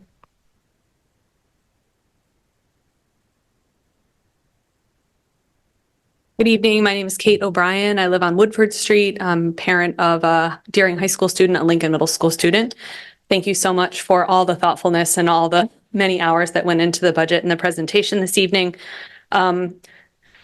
Standing here to show my support for investments and maintained investments in mental health and social work and prioritizing special education, supporting the whole student and extracurriculars. I wanted to be another voice in the room that talks about ongoing thinking about the longer ballgame, about raising non-tax-based revenues for this community. I think there's a lot of parents. I have been speaking with a lot of parents who are very interested in giving voice and putting in people power to figuring out creative strategies. We are a brilliant community filled with many brilliant minds and lots of energy. I think we are uniquely positioned as a community to do more so that we're not doing this on a shoestring year after year. So I want to commend all of you for the thoughtfulness and for all the effort that you've put in tonight. And I also wanted to say I have spent many years, going on 4 years now, watching the transformation at Lincoln Middle School happen as an involved parent and also as a volunteer, watching the students and the school climate change. This work does not happen overnight. We need to give ourselves longer of a time to see transformation and turnaround happen. But we are seeing positive results. And so the investments in those positions to continue that work and to bring volunteers and community members into the schools is profoundly important. So in the ways that we can have volunteers provide additional supports and bodies in the building, there are many hands, I think, that can help make some lighter work there too. Thank you very much. Thank you.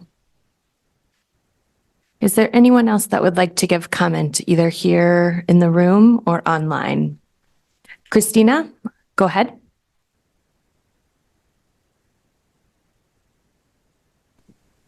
Thanks so much. I just wanted to reiterate again what other people have said. I'm so grateful for the amount of work and thoughtfulness that has gone into this.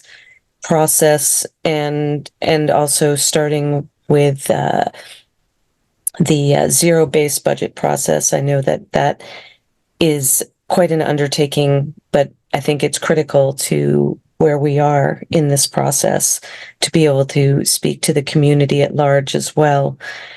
One thing I'm not sure if I caught it correctly, but it looked like we talked about eliminating community coordinators in the schools and having just one position out of the central office. And if I understood that correctly, I'm at 12 O'Brien Street in Portland. I have a second grader at East End Community School, and I'm just not clear on how moving a community person out of the school system serves the people in that school system. Our school in particular is incredibly diverse. We have over 30 languages, 36 countries of origin represented. 36% of our students are newcomers, and 55% are ELL students. It is a vital position for the East End school. So if that is indeed my interpretation is correct, I would ask that also be reevaluated. Thank you. Thank you. Bianca, you're up next.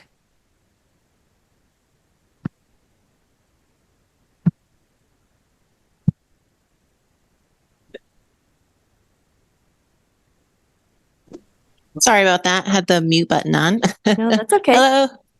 My name's Bianca Winship. I have two children that attend Portland schools at Rowe Elementary and Lyman Moore. I am also a former employee. I was very pleased to hear the increase to specials, especially also around increase to special education. I know that time and resources are greatly needed. I did carry concern for the retention and increase of staff. I know at Rowe have had many unfilled positions, and I know people that are not assigned to classrooms are often pulled to cover, and that impacts services. So I'm wondering how the district will address filling positions and attracting and retaining talent in the district. Thank you. Thank you, Bianca. Is there anybody else at this point? And again, this is not your last time to give comment on the budget, but for tonight. Okay. I don't see any hands here or online, so I'm going to go ahead and close public comment. I thank you all for being here and giving your thoughts. Board, how are we doing? Do you want to go right into questions? Do you want a break? How are we feeling? Roll into questions? Okay. Beautiful. And so when we're asking questions, please keep in mind that we have a finance committee meeting that is going to be on Monday from 4:30 to 6. So if we're not able to answer the questions here tonight, we'll be able to get that information for Monday. That was former board member Aura Russell Better, and it discombobulated me for a second. Guide to School Law. Oh, Drummond's Guide to School Law. We now have up here. That's good. So tonight, if we can't answer those questions, we'll get those answers by Monday. And the other thing that we can do tonight within this question session is to ask for additional information. So not necessarily an answer to something, but if there's something that you want to see, that will be coming. Additionally, we do have a data set that'll be going out to board members tomorrow around kind of like what staffing looks like in each school. We just couldn't quite get it today, but you'll have it for tomorrow that then you can bring for the finance committee meeting on Monday. Would you add anything else before we start? Just that we were able to get the table that includes all the staffing for FY25. You will see it both at the top of any of the school budgets, and then it's in page 18 of the budget book. which is labeled page 18, but is actually page 29 of the PDF. Great. Yep. Board Member Figdor. Thank you so much. So thank you for this budget. Looking forward to the process of moving it through. From a transparency perspective, I see a lot that's missing here and request a few key documents off the, right out of the gates. Is first a comprehensive list of all positions that have been cut. Second, a comprehensive list of the positions that have been added. And then the FTEs by type, by school and department, at least for fiscal year 2024 and the change in fiscal year 2025. It's really hard to look at this budget without seeing in a straightforward way what changes we're making in staffing. So in a lot of cases, I'm having to kind of read between the lines. So that data would be very helpful, and perhaps it's some of what the chair alluded to. So my questions, I have a lot, but I'm just going to start with a few tonight, and we'll leave the rest to the Finance Committee meeting on Monday. But first, since we're eliminating the academic team, who will guide academics across pre-K through 12? So I wouldn't say that we are eliminating in full academic supports in the district. I wouldn't say that at all. I would say that we have spent over the last several years really intentional focus about building up capacity and programming. And it's about making sure that we're supporting schools to implement that and see the outcomes. And so we have in the proposed budget a team that is focused on the implementation and the outcomes at our elementary school that consists of 6 members. And at the middle and secondary school also consists of 6 members. We also have, and so those individuals, right, they're on those teams, both teams have a director of academics for elementary or a director of academics for middle and secondary. And so they, in partnership with the assistant superintendent in the proposed structure, own that. We also have at each of the schools individuals at the school leadership as well as the teacher leadership level that also maintain and support that and ensure that there's academic success at the school level. But there is a change in that from the current structure where it is an academic team to really shifting it to being focused on the implementation and the impact at the classroom level. What credentials will reading interventionists have, or do they have?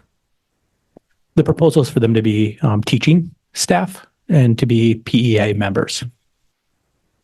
And so then they would, on top of that, receive training, and there's budget to have them be trained. There's an open question right now that principals have asked to engage in with our executive director of elementary, really thinking about what's the best reading-based program to train them in. Whether that is Spire, which some of them have, Orton Gillingham, or another program. That's like outside of my expertise to get into exactly what the right trade-off is there. And would they also do, those interventionists do the paperwork? I believe that the paperwork is pretty onerous around intervention with interventionists, and would those teachers be the ones doing the paperwork? I'm not sure specific paperwork that you're referring to. I think that there's a lot of paperwork that goes into supporting students that have IEPs and to make sure that there's compliance. The proposal is not that this is replacing special education staff. This is on top of. And so this would be about providing, we have students that, especially in early grades, aren't identified and don't need an IEP in the long term, but what they need is a research-based intervention early on in their development as a reader to support them so that they don't eventually get to a spot where they're far enough behind that they require an IEP.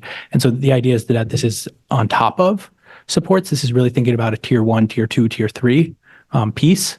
And part of that model, when you think about just overall monitoring, is the RTI work that has started this year and continuing that next year. That again is a position supporting RTI that sits on the network teams. Right, that is a school climate lead for elementary and a school climate lead for middle and secondary, as well as those additional climate staff that we were able to maintain that were previously grant funded, as well as the additional asks on the local fund. I'm very concerned by the decrease in coaches, specifically math coaches, which is identified in our strategic plan as a priority. So I see the contradiction there.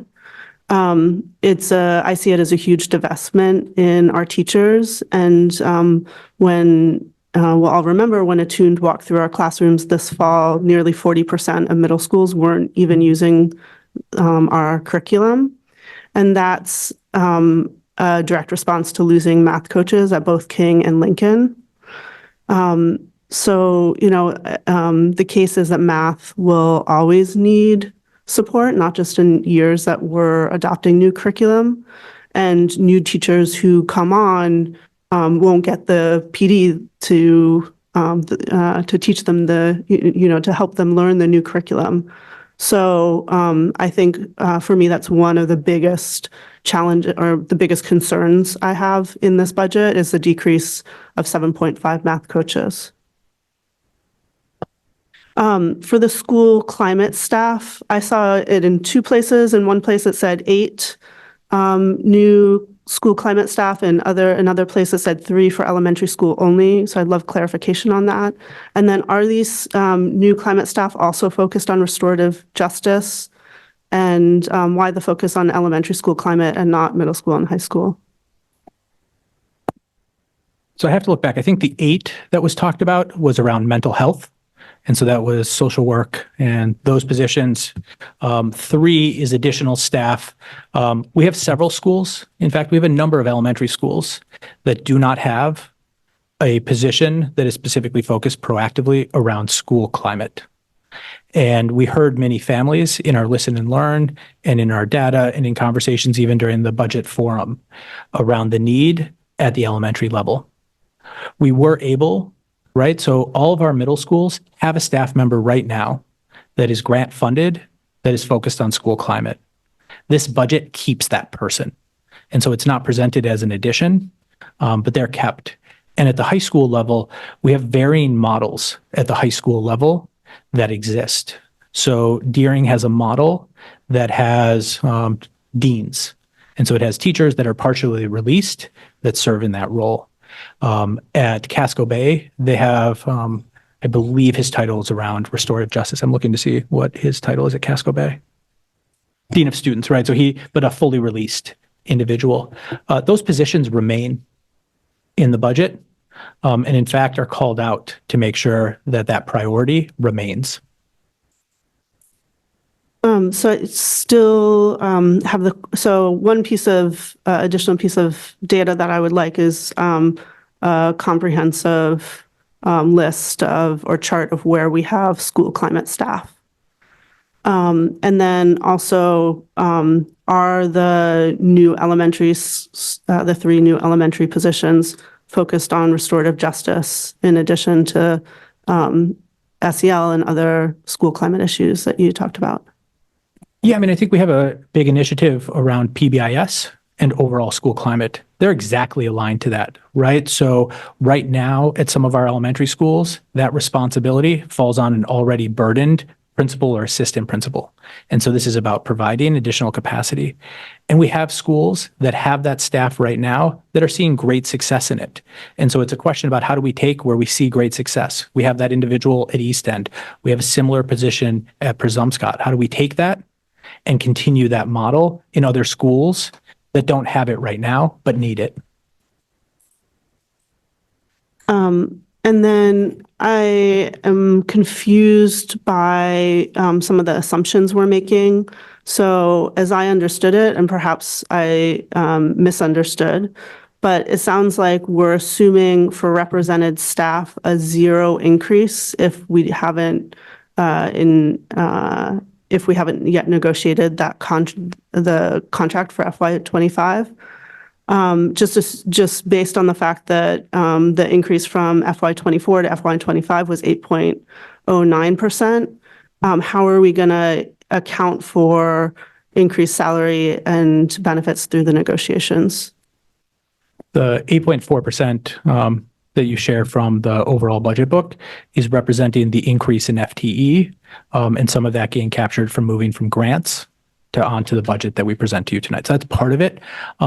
It's also the case, though, that it's common practice when districts are engaged in any type of forecasting of budget, right? That they're thinking about what's our budget right now and how much money do we have? And so I don't anticipate. In fact, I would strongly discourage us getting to a spot where we think that our negotiations with EdTechs this year result in a zero-based budget. At the same time, it is common practice not to put in a percent increase as a holding spot, but instead to think about when we get to the end agreement, what are the trade-offs? And where do we want to make some savings in that? And so I would say that what we're following is sort of recommended best practice among school-based budgets at this stage in the process.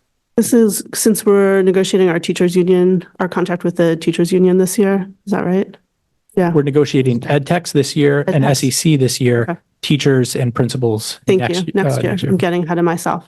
And Board Member Victor, could you do maybe one more question Yes. so we can get other voices and then we It can still come could back? be a significant increase. And in the past, we've always accounted for potential increases in the budget. So this is a big change for us. And I'm just concerned with ensuring that we have the room in our budget to cover negotiated increases. I feel comfortable. We're going to have actually an executive session at the end of today in preparation for our negotiations with the EdTechs. And I think that's a great opportunity in which to have this discussion. That's all for now. Thank you. Vice Chair Bondo, go ahead. Thank you, Chair. Thank you, Superintendent, for the presentation. And I'm going to be short. I think just the beginning, and I have more questions on the way. But I just want to echo most of the concerning and question that Member Victor has raised around, more details on the different positions that we just mentioned to be cut or to be increased, and also about the reading intervention staff. And I just want to have a little more details on those different explanation. So my only little concern a little bit about those on the PA and EdTech, because I remember last month, I think when you have a overall presentation, the budget will look like when I look at the strategy plan. I think if I have a note on my someone to remember, then no, we are not touching anything on the staffing who are working closely to our students. And then when I see about 12 or 11 teachers here between the PA teachers and EdTech, I just want to have more details on those positions, if those are close to our students or not. And I think on the student achievement under the priority, I saw 8 additional staffing that we're increasing. Can we have a little more details? Those are the staffing on the teaching position, or those are just going to be allocated across the different level in the building.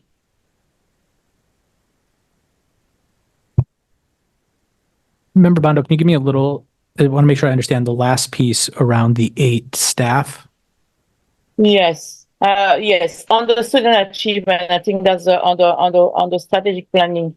I saw the 8 additional staffing, then we have to increase. Am I right? I just want to make sure that I get it right. So I'm just wonder if those going to be the 8 additional staffing that we need under that priority is around the education, the teaching in the classroom, or just different area coordination or curriculum and different level also of the school building.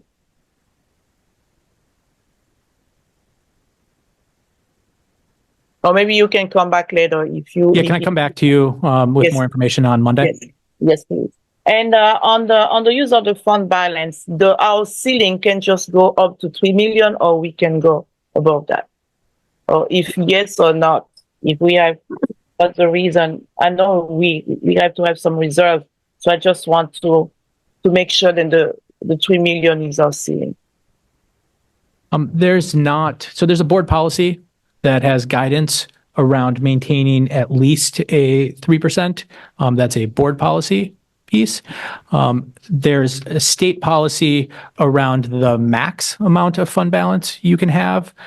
In this case, we would find ourselves below that and being fine on the threshold. And so I think it's a board decision on the question of exactly what the right amount of fund balance is. One of the pieces that as we're trying to do the fund balance is we're really trying to think about how do we make sure it's aligned to the strategic plan in our proposal, as well as how do we make sure it's one-time costs as opposed to funding positions that would continue year after year, because the fund balance will eventually run out in that model. Okay, great. All right, thank you. That makes sense. And also for those details on the position, I'd like to see also for the central office. And what I want to know, what we planning as a strategy, you know, to have those positions, those members, or our employees, you know, to be aware about what's going to happen. So if we can have some follow-up with this. Okay, I'll keep some more questions while we go into the process. Thank you, Chair. Thank you, Vice Chair Bondo. I'm going to move to Board Member Grant and then Student Representative McDonald. Thank you. My question closely relates to Ms. Bondo's question about the reserves. I think I'm curious to find out a little more specifically why that figure was chosen. I understand what it represents, but you've obviously picked a number. You know, is it just that, like, is that the sum total of the one-time costs you could find, or is it picked for some other specific reason? I'd just like to understand the real rationale for why was it 3.5 or whatever it was, as opposed to some other number. Yeah, I don't think there's any science behind it. We did look at the total amount of one-time costs that we were asking for.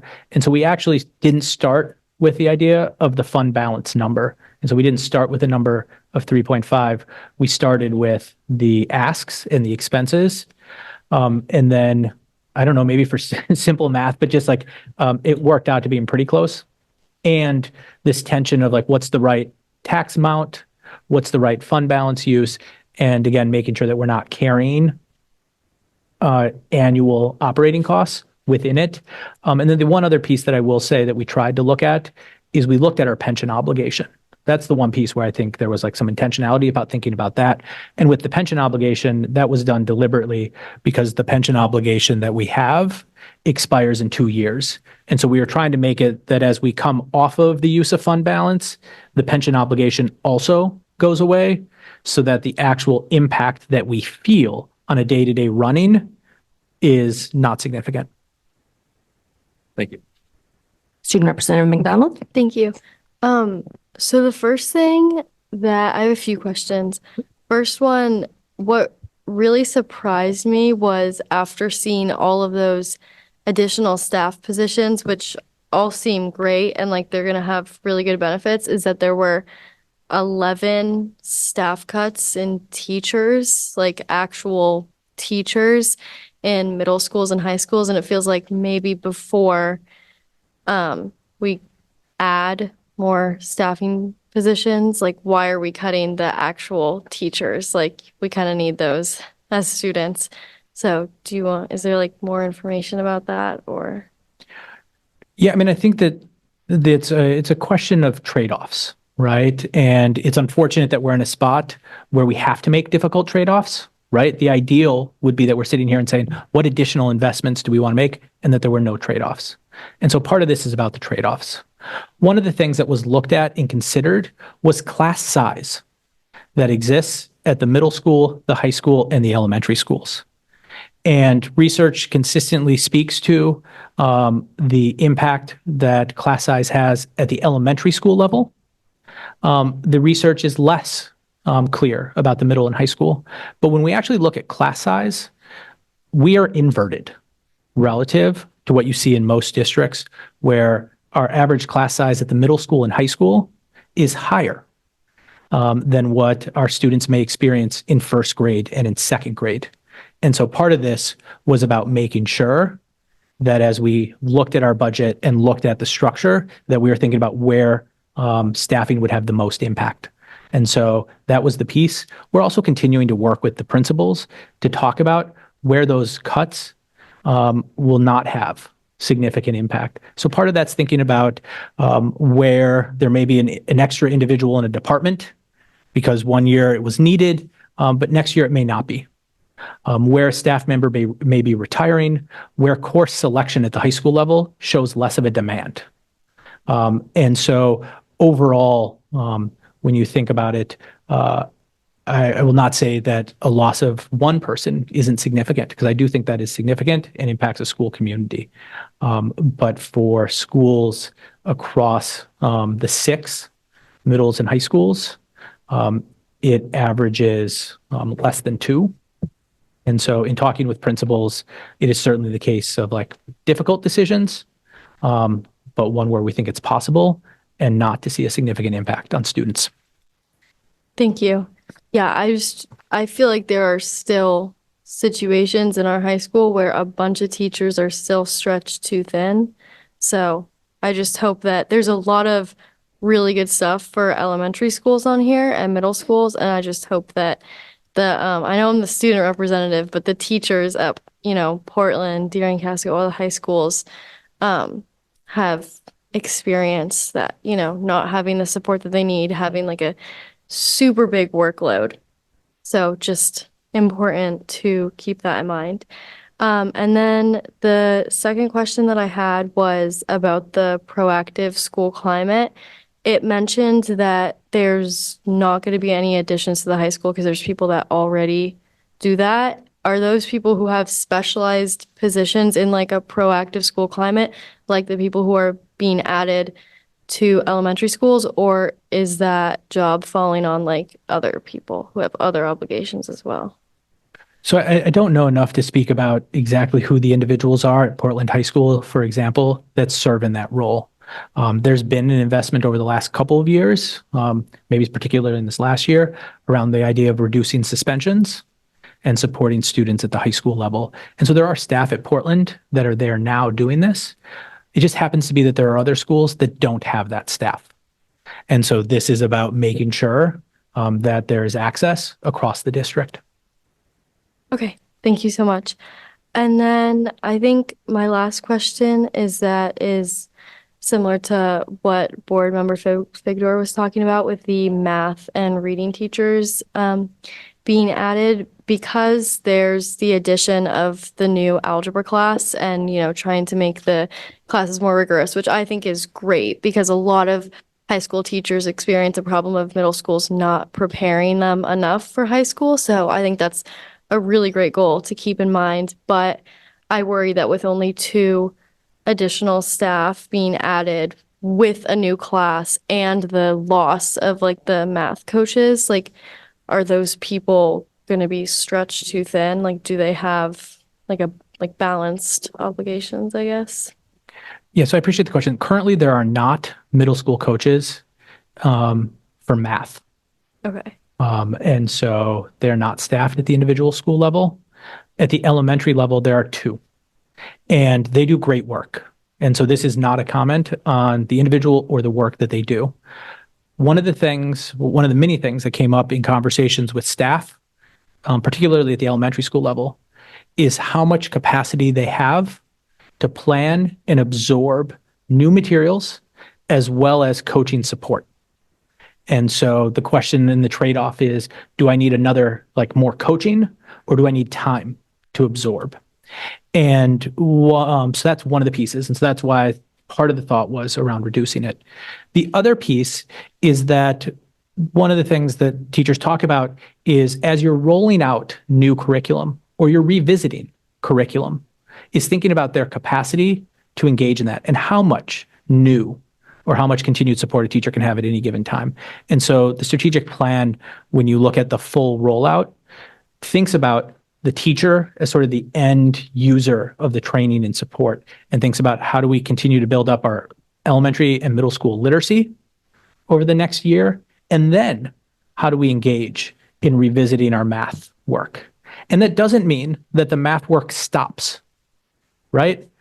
It's like anything, right? The work continues. The strategic plan highlights where there's a deep, like, pause, engagement around design and thinking about the work and support around that. And so that's the piece.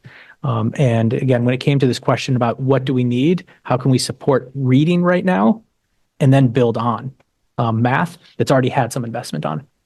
Okay, thank you so much. And then just my last question is there's a lot of new additions, new staffing positions. Do you anticipate that you're going to have trouble finding people to fill these positions? Because that's, been an issue before.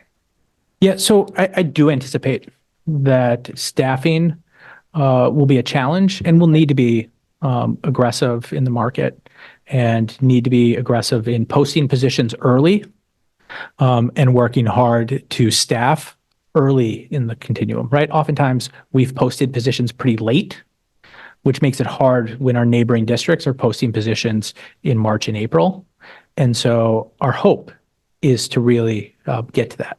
One of the things, and because you bring up this question around where there are vacancies, one of the pieces that's hard in the ed tech piece right now is thinking about what's the salary or what's the hourly wage that makes it competitive. We're going to try to tackle that in partnership with our ed tech union during negotiations to make sure that we can get to a spot where we are competitive at all levels. The other piece, though, is that we have ed techs that serve various roles. And this is not a question about the value of any one of them. But it's hard when our students with the most need are oftentimes the ones that are missing that support. And so part of this is a question of how do we prioritize staff that are working with our most fragile students. Yeah. Okay. Thank you so much. And thank you for the whole presentation. I know how much work was put into all of that. It was great. So thank you. Thank you, Student Representative McDonald. Any other board members? Yes, Board Member Ali. Hi, thank you. I think all of the really good questions have been asked, so I'll keep mine short. So my first question is that, I really like the increase in rigor, addition to reading and math interventions. I'm just really hopeful that we think about a space for students who don't have space back home where they can engage with the material and get the help they need. I hope we think about those students and provide the spaces where they can come after school and get the help they need. My second question is about mental health staff. How is that being distributed among the elementary, middle, and high schools? And last question is, how will we be measuring the impact of math reading interventions? Yeah, so we can share with you on Monday the exact distribution. We did look at schools where chronic absenteeism is high, where we have the largest number of McKinney-Vento students, and so being really targeted. And so it is not that it sits in one spot, but that it's across. It is the case that overall, when you look at mental health supports in our district, whether that is school counselors or social workers, they are more heavily weighted currently at the upper parts of our district, so in middle schools and high schools. So our middle schools, if I have this right off the top of my head, have on average 2 school counselors and 2 social workers. I'm looking at Aaron because I think he probably knows it off the top of his head. Reads. Yep. And our high schools have 5 guidance counselors, 5 school counselors, like Portland and Deering, and if I have it right, 4 social workers.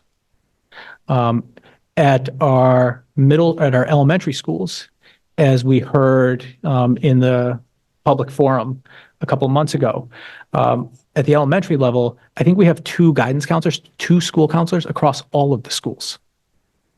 And so this is really thinking about, sometimes we don't think that our youngest students need those supports, and in fact, they do. And, we're very fortunate. I have 2 kids that go to Rowe, and they have access to an amazing counselor because she's at Rowe. And so the question is, how do we take Miss McLean and her skill set and have it at other schools? And that's real. And so I think you will see that it is aligned to where we have the chronic absenteeism, where we have McKinney-Vento needs, and where the services just aren't available at the same rate right now. Just one other piece that you asked about, the access piece and the support. So one of the things that remains in this budget is our Make It Happen team. which has a staff member at each of our middle schools and high schools to support, in particular, our multilingual students and thinking about how do we help them, whether that is during the school day or with enrichment programs or academic help after school as well. And so that is here. And I'm thinking I'm missing a third part of your question. What was the third one? It was about how we are measuring the impact of the reading and math intervention. Yep. So there's two ways that you will see this. One is our strategic plan, right, has and will call out mission measures that we are going to look across over the next 5 years that get at academic achievement. That's at a high level, whether or not we're seeing improvement overall in performance. Those measures include our internal assessment using MClass, as well as state assessments. We also will continue to leverage our RTI process that looks at data to see whether or not students are making academic achievement. And so what oftentimes districts do is they look at the number of students who move in and out of needing intervention. Because the whole idea of intervening early is that it shouldn't need to continue if it's done really effectively. There are some students that will need support throughout, right? But in general, we're trying to intervene early, support them, catch what they're struggling with, and then have them continue on and be successful. Board Member Upperman. Thank you, Chair. I have a couple, excuse me, a couple thoughts. Class size, which is my mantra. I appreciate that the budget says we are maintaining class size, but there are two groups of students that I have a great deal of concern with that, because the reason being class size is important for developing relationships at all and anticipating needs. So with research, K through 3 does much better when the class size is 5 less than what our current level is supposed to be. So that is from 20 down to 15. And as you said, with the upper classes, it's less of an issue.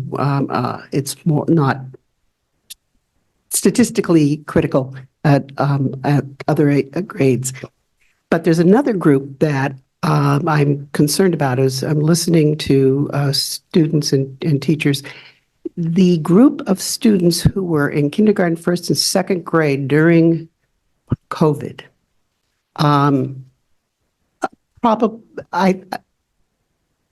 I would like to see what the data is, but gut feeling that they are hurting more in lots of different ways, and maybe showing in behavior and other things. And that's another group that I would, as you're looking at class sizes and set up to consider. So that being said, we can talk about that again. In reference to coaches, I understand the wanting to get people into contact with students and to eliminate some of the pressure on teachers during their prep periods. But professional development is critically important. Is there a plan anywhere in the budget? I tried to look real quick, but didn't see it, where there would be more intensive professional development available maybe in the summer or at other times that could be perhaps more advantageous than having a coach day to day. And I think I had another one, but I can't remember it right now. So, and I know the class size piece was more of a comment than a question. We can share with you what the staffing, proposed staffing would mean for class sizes. One of the things it's hard to do at this point is it's looking at current year enrollment and sort of projecting that forward and saying, what does class size look like? And in some cases, based on how we've historically done additional teachers to adjust for class sizes, the addition of one student or the subtraction of one student can sometimes mean the difference between one class or two classes at that level. And so it can be a little bit a little bit fuzzy, right? When you think about forecasting it out, but we can share that with you based on current enrollment and staffing that is projected. In terms of the other piece around the professional development, we should certainly look at that and take that under advisement. The staffing ratio that we would still maintain at elementary schools, again, the more coaching, in some cases, the better. And there's diminishing returns on it just because of capacity.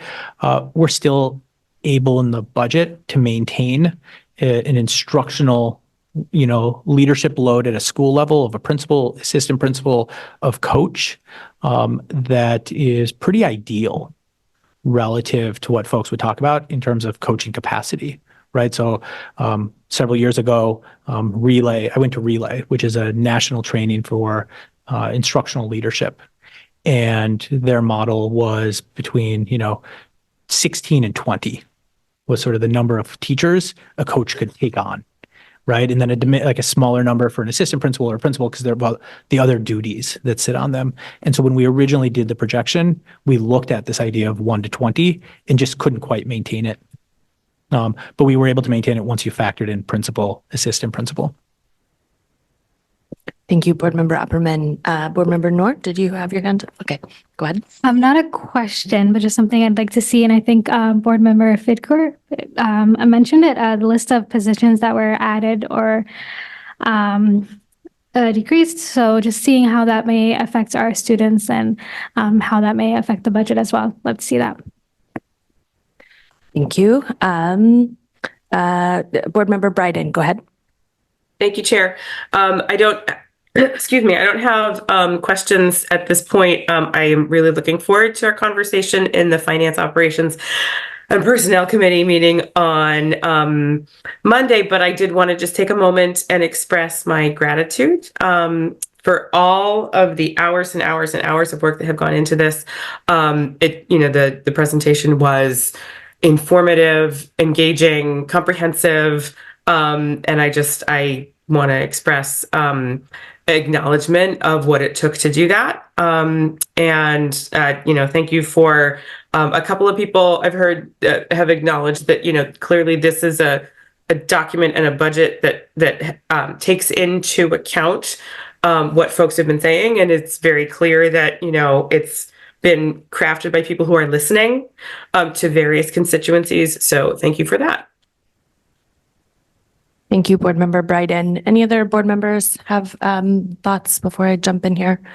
Okay, I just have a couple of things. Just that I heard in public comment this desire to look at additional revenue sources and to work with the city on potential tax structure solutions, and that is just very heard. And I have already been in conversation with the Finance Committee at the city, and I think there's joint recognition there that has to be something that we push on, because as so many people said tonight, this is an every year thing. The forecast is not going to get better. So what are we doing to be in a better position? And I think that happens both at the city level and the state level. So we're looking at advocacy at both of those levels. I also just want to remind folks that we've been talking about the tax increase for the school side of the city tax increase. So, the city, their budget process hasn't really even kicked off. I mean, they've been doing the back end work, but in terms of bringing it forward to the public, they still have a bit before that starts, and they are also facing a huge deficit. And so what happens is they bring their tax increase forward, we bring ours forward, and then there's a weighted average that also includes the county that then is what goes over to the budget, or sorry, to the voters on June 11th. And it doesn't get added to each other. So if we bring a 6.8% and they bring a 17% or whatever, it doesn't mean that we have 23% going to voters. There's a weighted average and a formula that someone smarter than I uses to figure out what that tax increase is. So those are just two kind of systemic things that I wanted to acknowledge. And I think the thing that is just kind of nagging at me is I think that the pieces of this presentation that we're missing are about specific personnel. And I think that is because we're in this really highly tense place about trying to predict, but also we can't really tell people yet because the board hasn't given permission to let people know that their job might be in jeopardy. And I just think that, like, I understand that the board wants to be really thoughtful about these positions, but I also think that that's putting our staff in this like limbo position that doesn't feel, one second, please. That doesn't feel,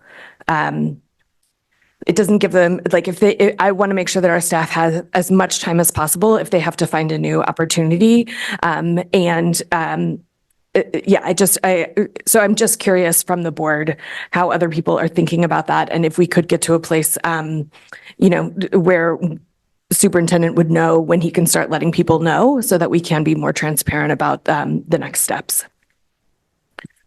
Do you want to add something to that? Yeah, so completely echo the piece around making sure that staff have visibility and are aware.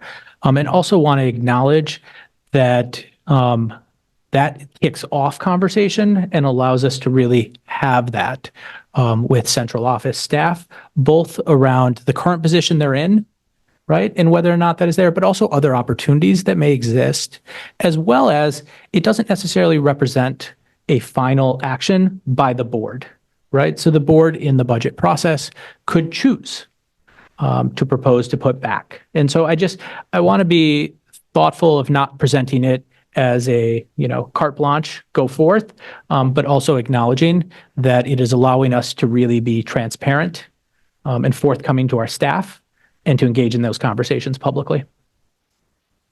Yeah, Board Member Victor. Thank you. The superintendent's last comment makes a lot of sense to me. And we're not talking about, clearly individual people's names. Sometimes people can read between the lines, of course. But right now, I feel like we're kind of hiding the ball. And it's impossible for me to look at this budget and evaluate this budget without a full list of the positions, because what's presented here, including in the budget book, is just, largely in the budget book, it's a school by school budget, looking at this year to last year to this coming year. And yeah, it's just impossible to pull out the information and understand all the positions and what we're changing. So I feel like I have no ability to evaluate this budget until I have that information, and would even suggest, like, let's not do the finance committee until we have that information, because we just don't have the tools to evaluate this budget. And so I think what I am suggesting here is that we give superintendent permission to start having conversations with people so that we can be more transparent across the board about which positions are potentially being cut. Again, we could always add them back, but I think I don't want people to come to finance on Monday and find out that their job is in jeopardy in our conversation. I would rather people have a personalized conversation with their manager to be able to move forward and investigate options. I guess that's what I'm suggesting, is that would happen between now and Monday so that we could get that level of clarity, but that the staff understand that first. I mean, that certainly makes sense from my perspective, as long as this is just a starting point for our discussion and our budget process. And then I would ask that we don't get the information on Monday, that we get it prior to Monday. So most of us, or many of us, work full time. So getting the information immediately before a meeting doesn't give us time to actually see and and consider that, look at the information and digest it at all prior to the meeting. Yeah, I think that is totally reasonable. Vice Chair Bondo? Yes, thank you. I just want to echo what both of you have said, but I think, having that one before Monday is making more sense to me, because I think, like the superintendent just mentioned, it's not the final decision yet. But I mean, even though I don't feel like, he can have just start talking to the people without, having us knowing, first of all, those different positions in details, because we can propose and we can suggest, okay, we feel like that position is more important than we cannot be cut. Instead, just to let him go and start talking to the staff, then I feel like if somebody is just something, then we just putting people in limbo and, and start thinking about something different. I think we just need to have those details first before Monday so we can absorb them and having the conversation with the superintendent. And then when we agree to the process, And I think we can open up the space for him to start talking to the employees in concern. Yeah, that's my opinion. Thank you, Vice Chair Bondo. Any other thoughts? Okay. So I'm going to go ahead and close this portion of the agenda. And just a reminder to all board members, Monday from 4:30 to 6, I would guess that meeting will also go long. So just to plan for that, so that we can dig into the details of the budget. And Superintendent Scallon, can you just remind folks of when they will get more information? We have the data across the schools probably tomorrow, is that right? And then we have all that available. The one piece we want to do is that as we continue to refine the positions, right? And so we think about an instructional coach. Right now, instructional coach in our roll-up shows as just a classroom teacher. And so one of the things that we wanted to do was to make sure that we were showing as clear as possible. And so we just wanted to go back with our school leaders one more time. And so on page 18, you can see the count for FY25. For FY24, we just wanted to go back with our school leaders one more time and check to make sure that there wasn't an error in data so that we were misleading about what is the total number and what's the number of individuals that sit in a coach position versus a classroom teacher position, et cetera. And so that was the only piece on why we pulled it back for that. And so it'll probably take us a day just to close the loop with all of our leaders and to make sure that the information is accurate, and then we can share that.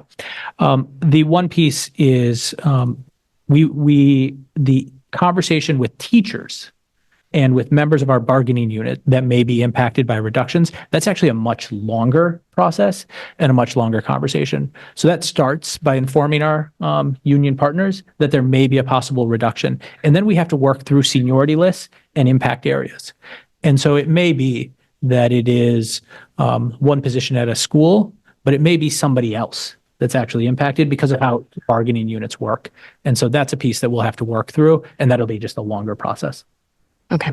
Thank you for that additional context. Okay, so we're going to take a 10-minute break, and we'll be back at 8:51, ready to move on through the rest of the agenda. Thank you all so much for being here tonight.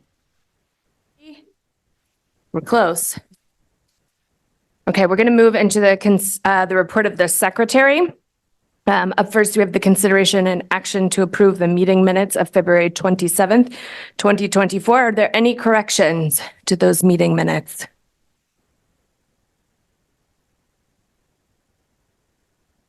Right, I see no hands here or virtually.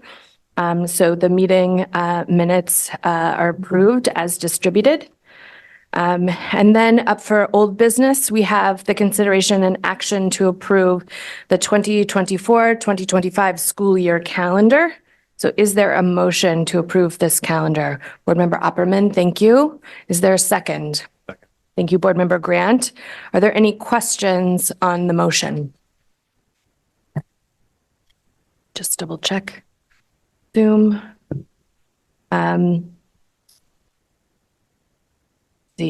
I don't see any, so any public comment? You can raise your Zoom hand if there's public comment on the calendar. Okay, seeing none, I'm going to close public comment. Is there any board discussion? All right, seeing none, then I think we're ready for our roll call vote. Member Ali? Yes. Member Billiou? Yes. Vice Chair Bondo? Yes. Member Bryden? Yes. Member Figdor? Yes. Member Grant? Yes. Member Noor? Yes. Member Opperman? Yes. And Chair Lentz? Yes, so the motion passes unanimously. And just a quick order of business on that. I know a lot of parents have been asking for it. Do we have a sense of when it will be posted on the website? Sorry, I'm catching you mid-discussion. Superintendent Scallon, do you know when that will be posted on the website, the new calendar? Shortly, I don't have an exact date, but now that it's approved, I just need to check and make sure there's no other outstanding issues with paths. Okay. because of the shared nature of the PATHS program. But once we have that, we will post that and we will also share that in our community newsletters. Great. Thank you so much. And then we have up next an executive session. So the consideration and action to enter into executive session pursuant to 1 MRSA Section 405-6A to discuss the educational technician contract and to prepare for negotiation. So is there a motion to move into this executive session? Thank you, Board Member Ali. Is there a second? Thank you, Board Member Noor. All in favor? So we'll move into executive session and then we'll come back out here to adjourn. I'd look for a motion to adjourn. Thank you, Board Member Opperman. Is there a second? Thank you, Board Member Ali. All those in favor? Thank you very much. We are adjourned at 10:18 p.m.